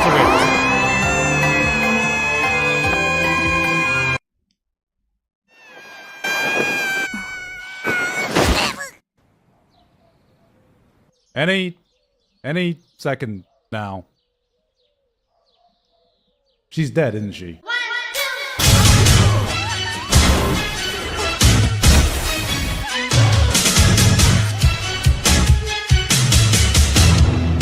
Guys, I'm sure over here, I'm guessing you like watching anime. What? How did you know? So shouldn't you be able to watch as many titles as you can as painlessly as possible? Well, with today's sponsor, ExpressVPN, you can do exactly that. With ExpressVPN, you can unlock tons of anime because you can choose wherever in the world you want to be to unlock the entire library for that country. Here in Japan, we have a ton of anime that aren't available elsewhere in the world, like Apothecary Diaries, for example. But on my end, sometimes I want to make use of my Crunchyroll account if I'm not feeling too Nihongo Jozu, but it's completely blocked here in Japan. So if I want to watch some good old-fashioned subtitled anime, with just one click I can swap myself over to America and the entire Crunchyroll library is available for me. But it's not just Crunchyroll, I can also get access to tons of regional content on other streaming services like Netflix, which is one of my all-time favorite anime, Your Name, but if I want to watch it with subtitles, I have to switch myself over to Singapore. The fact that it works on all my devices, phone, TV, computer, makes it effortless to catch all the anime I want to watch whenever I want. With a single tap of the button, it's incredibly easy to use, and with just one subscription, I can connect up to 8 of my devices. So,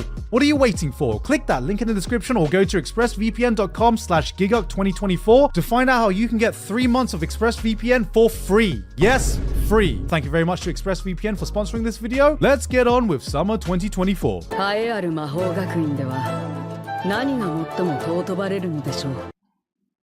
Gamers.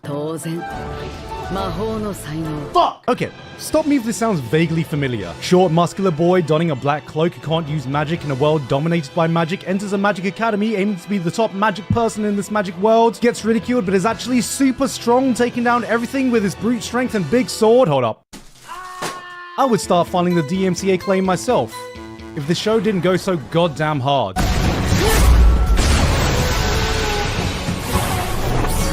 This is Wistoria, an anime coming from the director of Black Clover, could you tell? And the writer of Danmachi, could you tell? And the character designer of Cross Age. Could you tell? It's a premise we've seen before, following a formula that's oh so familiar, but presented in a shiny new package that looks absolutely phenomenal. Episode 1 hits you with this heart-pounding, jaw-dropping action scene, with the director seemingly taking all the lessons learned from working on Black Clover and refining it to the highest degree, then continues to deliver in the very next episode. On a Is that really true? Is the director from Black Clover really directing this? Are you fucking serious? That must be grounds to some bullshit. I don't know. I would be annoyed.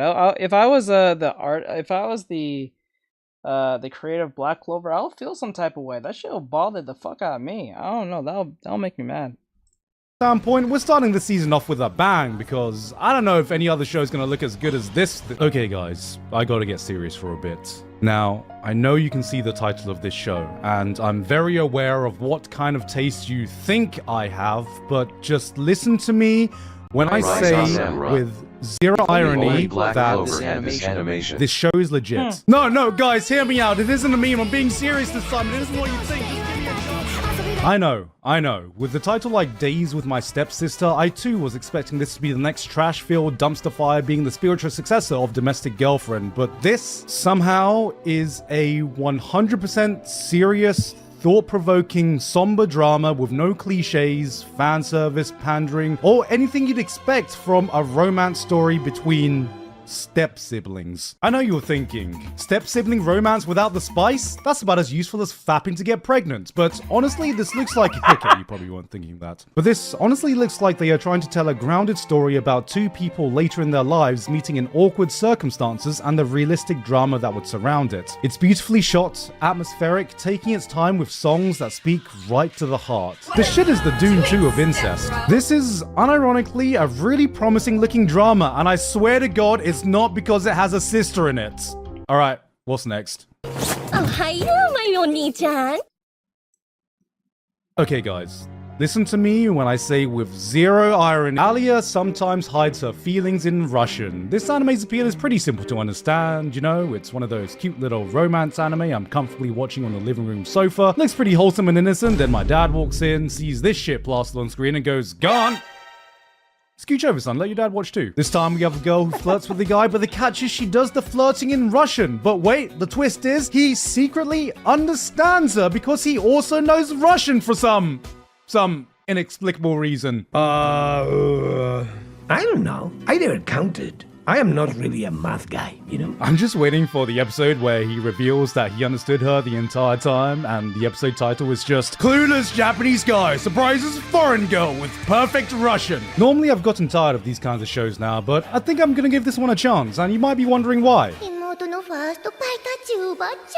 No, Tokukobo are just so good at what they do, they might as well be giving insulin shots with everything they make now. It's not because of the little sister character! It has been a while though, since the season hasn't been completely dominated by high-profile sequels, but there are still a few. Tower of God is back, My Hero Academia is still airing, along with more Shy Hero Academia starring Bocchi the Rocket, more Near a Tomato. Hopefully the hype for this season remains and it doesn't get plagued with production issues. Fairy Tail 100-Year Quest? Who's asking for more Fairy Tail in 2024?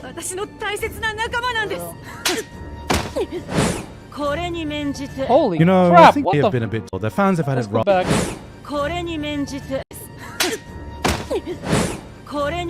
Okay. You know, I think we may have been a bit too harsh on Fairy Tail. Their fans have had it rough recently, and you know, every anime has its positive points. Monogatari's back to show all these modern anime how it's done. See, unlike all the other anime this season, Monogatari has historically depicted a more normal sibling relationship. Alright, grab the kid. Grab, come on, you gotta go. Just get, it's a kid, go, guys. I got him. Ah, dude, what the fuck? You got him my own. There was a misinput, calm down! You calm the fuck down! Cloverworks continue to prove that whether or not they mess up an adaptation, at the very least, everything they touch looks absolutely godlike. I thought Wistoria would far and beyond be the best looking anime this summer, but the sheer creativity in some of these storyboards, the amazing direction, casual art style switch up, and the pure animation eye candy might just put it a step above. Having said that, I'm a bit confused as to what kind of tone we're going for here. Some dude gets diced up to a pile of bloody cubes, the whole village is massacred, a fucking kid gets beheaded. It has some of the most grueling, gruesome imagery you can find all season, then it hits you with a This is like a shonen anime taking place during the Red Wedding, but credit to Cloverworks for being able to get this much attention worldwide. This is meant to be set during a real historical time period in Japan, and it's stuff like this that can get an international audience interested in your history. I wonder what the Japanese audience thinks of this.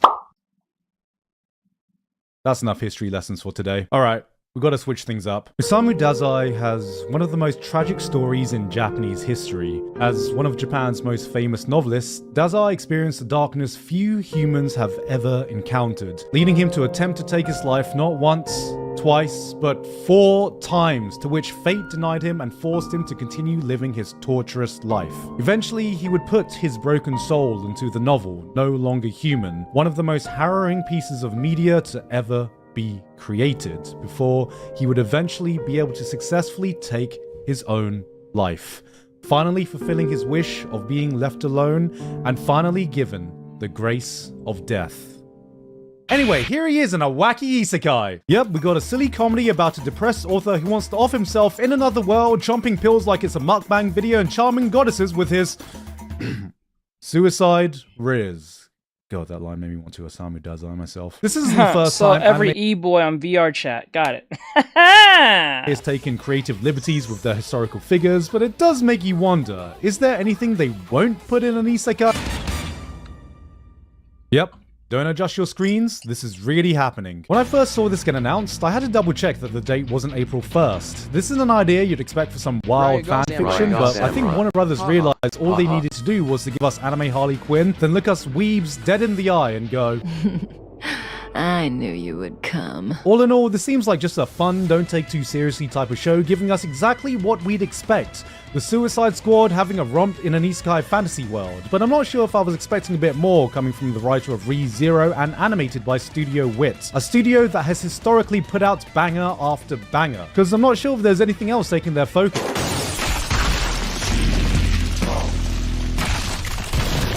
What the actual Hello, my dear friends. Today I want to do a class presentation about everyone's favorite animal, deers. Here are some fun deer facts. They can run up to 30 miles per hour. All male deers grow antlers. They have an avid aversion towards anyone named Connor. Deers are actually majestic creatures. Let's have a look at some of these magnificent animals in action.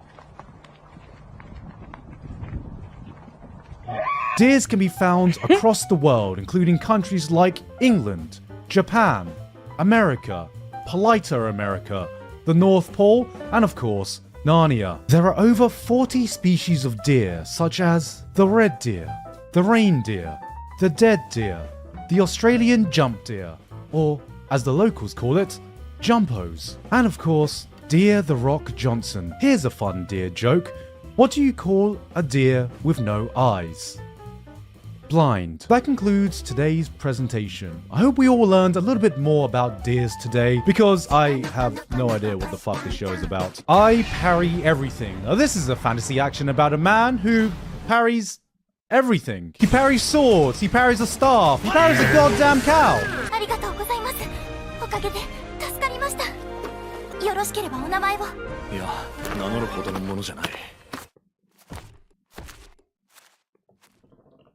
What?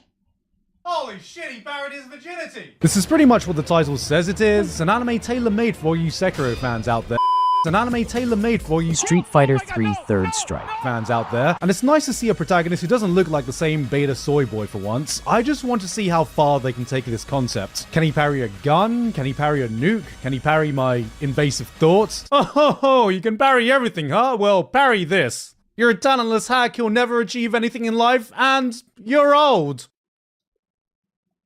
I had sexual relations with your mother.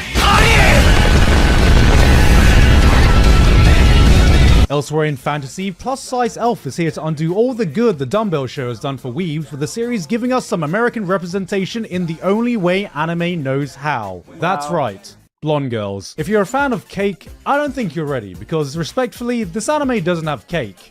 It's the entire fucking baking industry. We got Onis, we got Dark Elves, we got Marcel after season 3 of Dungeon Meshi. Failure Frame is your pick if you want some dumb, edgy fun. This one was a niche concept, but I actually enjoyed it. You have a girl who is basically engineering her own magic tools in a fantasy backdrop, and I was honestly impressed. You truly do feel like you're in a made-up fantasy world because they actually made engineering look fun. We got a blatant power fantasy that is no different from your generic OP main character in a fantasy world, except this time the protagonist is in his 30s, and I feel offended that this is a representation they think 30-year-olds want. You want to give us a power fantasy? Give us a mildly exciting new kitchen appliance, the ability to stay up past 2 AM. Hell, wake me up when there's a protagonist who doesn't get a life-altering injury because he slept funny one night. First, there was anime. Then came fictional idols in anime avatars. Then came real-life idols in anime avatars. Now, I present to you fictional anime about fictional idols playing real-life idols in anime avatars. For the first time, anime has actually given us a VTuber anime that accurately depicts the culture and content to the point where even I was surprised. Real-looking live 2D models using OBS as a streaming software, they play actual stream games like Getting Over It and of course going live on Our tube? Anime's been screaming for a true-to-life depiction of VTubers, but I gotta wonder how accurate it is to have a drunk VTuber who just shouts obscenity on street. Huh? I like to eat ass. You know, for once we have a season not dominated by isekai or fantasy, because romance seems to be going through a bloody second renaissance this summer. Senpais and Otokonoko is a cute little romance where a girl confesses to a female crush only to find out that they're actually a boy.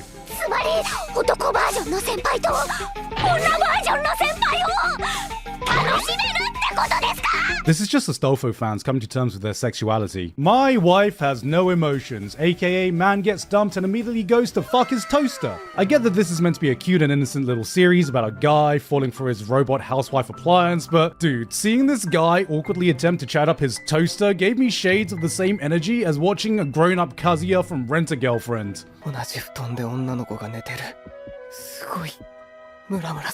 Bro is being a certified smegma male. Another sister romance anime? Wait, no. False alarm. It's just a romance with two girls who are sisters.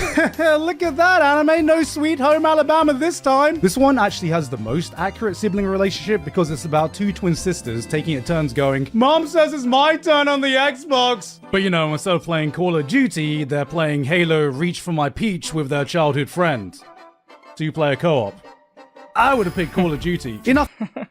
Halo Reach with my peach.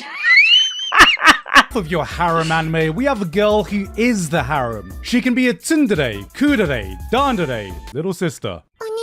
Yeah, add that one to the list. Introducing anime's very first Omnidere. This is just the girlfriend version of those knockoff game cartridges that promise 100 games in one. I was wondering where harem anime could go after one man finding 100 girlfriends. Who knew that the next step was just 100 girlfriends in one? Wait a minute. This is just weaponized schizophrenia. The proper etiquette when conversing with girls.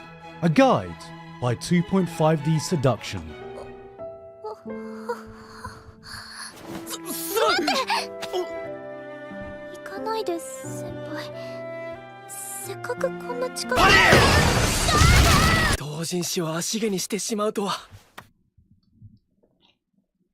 Wait, you're telling me a 2D obsessed, unsociable, hentai addicted weeb starts an anime club by himself, and the only person who joins is a cute, attractive girl whose only interest is cosplaying his favorite character, right before a hot superstar model transfers over, who's actually his childhood friend that's had a crush on him for years, and all they want to do is get him to take pictures of them cosplaying as hot, cultured anime characters?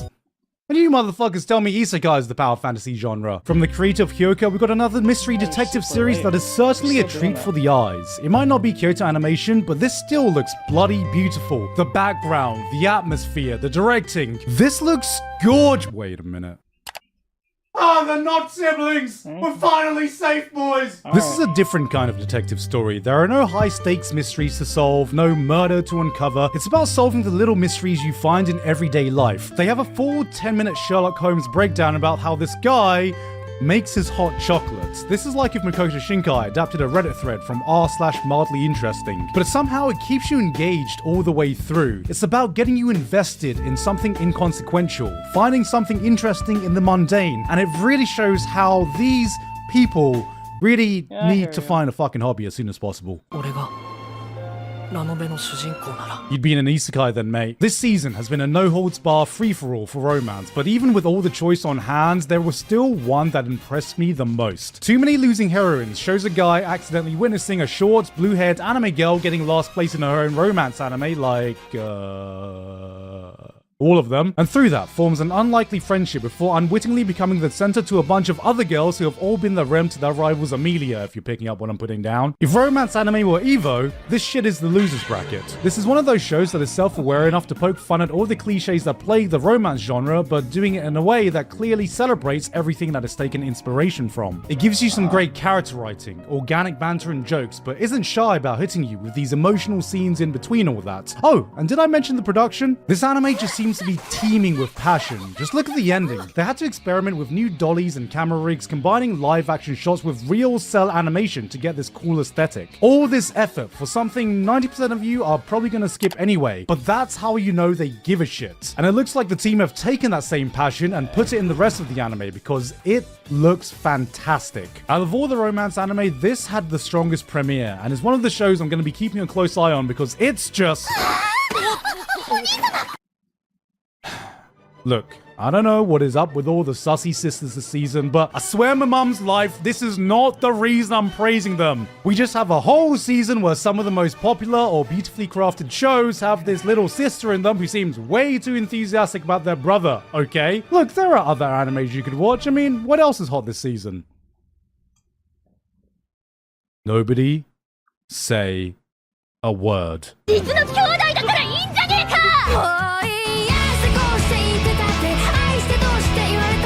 Hey guys, hope you enjoyed that video. Thank you very much this month too. Author Curtis Eckstein, Basil. Alright, that was Gig. That was Gig. Like, subscribe, share, follow, and comment who guys didn't like this and all that great stuff. I'll see you guys in the next one and all that great stuff. I'm gonna call it a night for now. I'm gonna finish the rest of this after the stream. This will be pretty much ready to go. I thought I was gonna get this done within the time, but I guess not, because well, this is usually the boring process other than just making it. I'll let you guys go. Have a great night, guys. Thank you for coming in. I do appreciate it. All that great stuff, and I'll see you guys in the next one. All right. Bye-bye.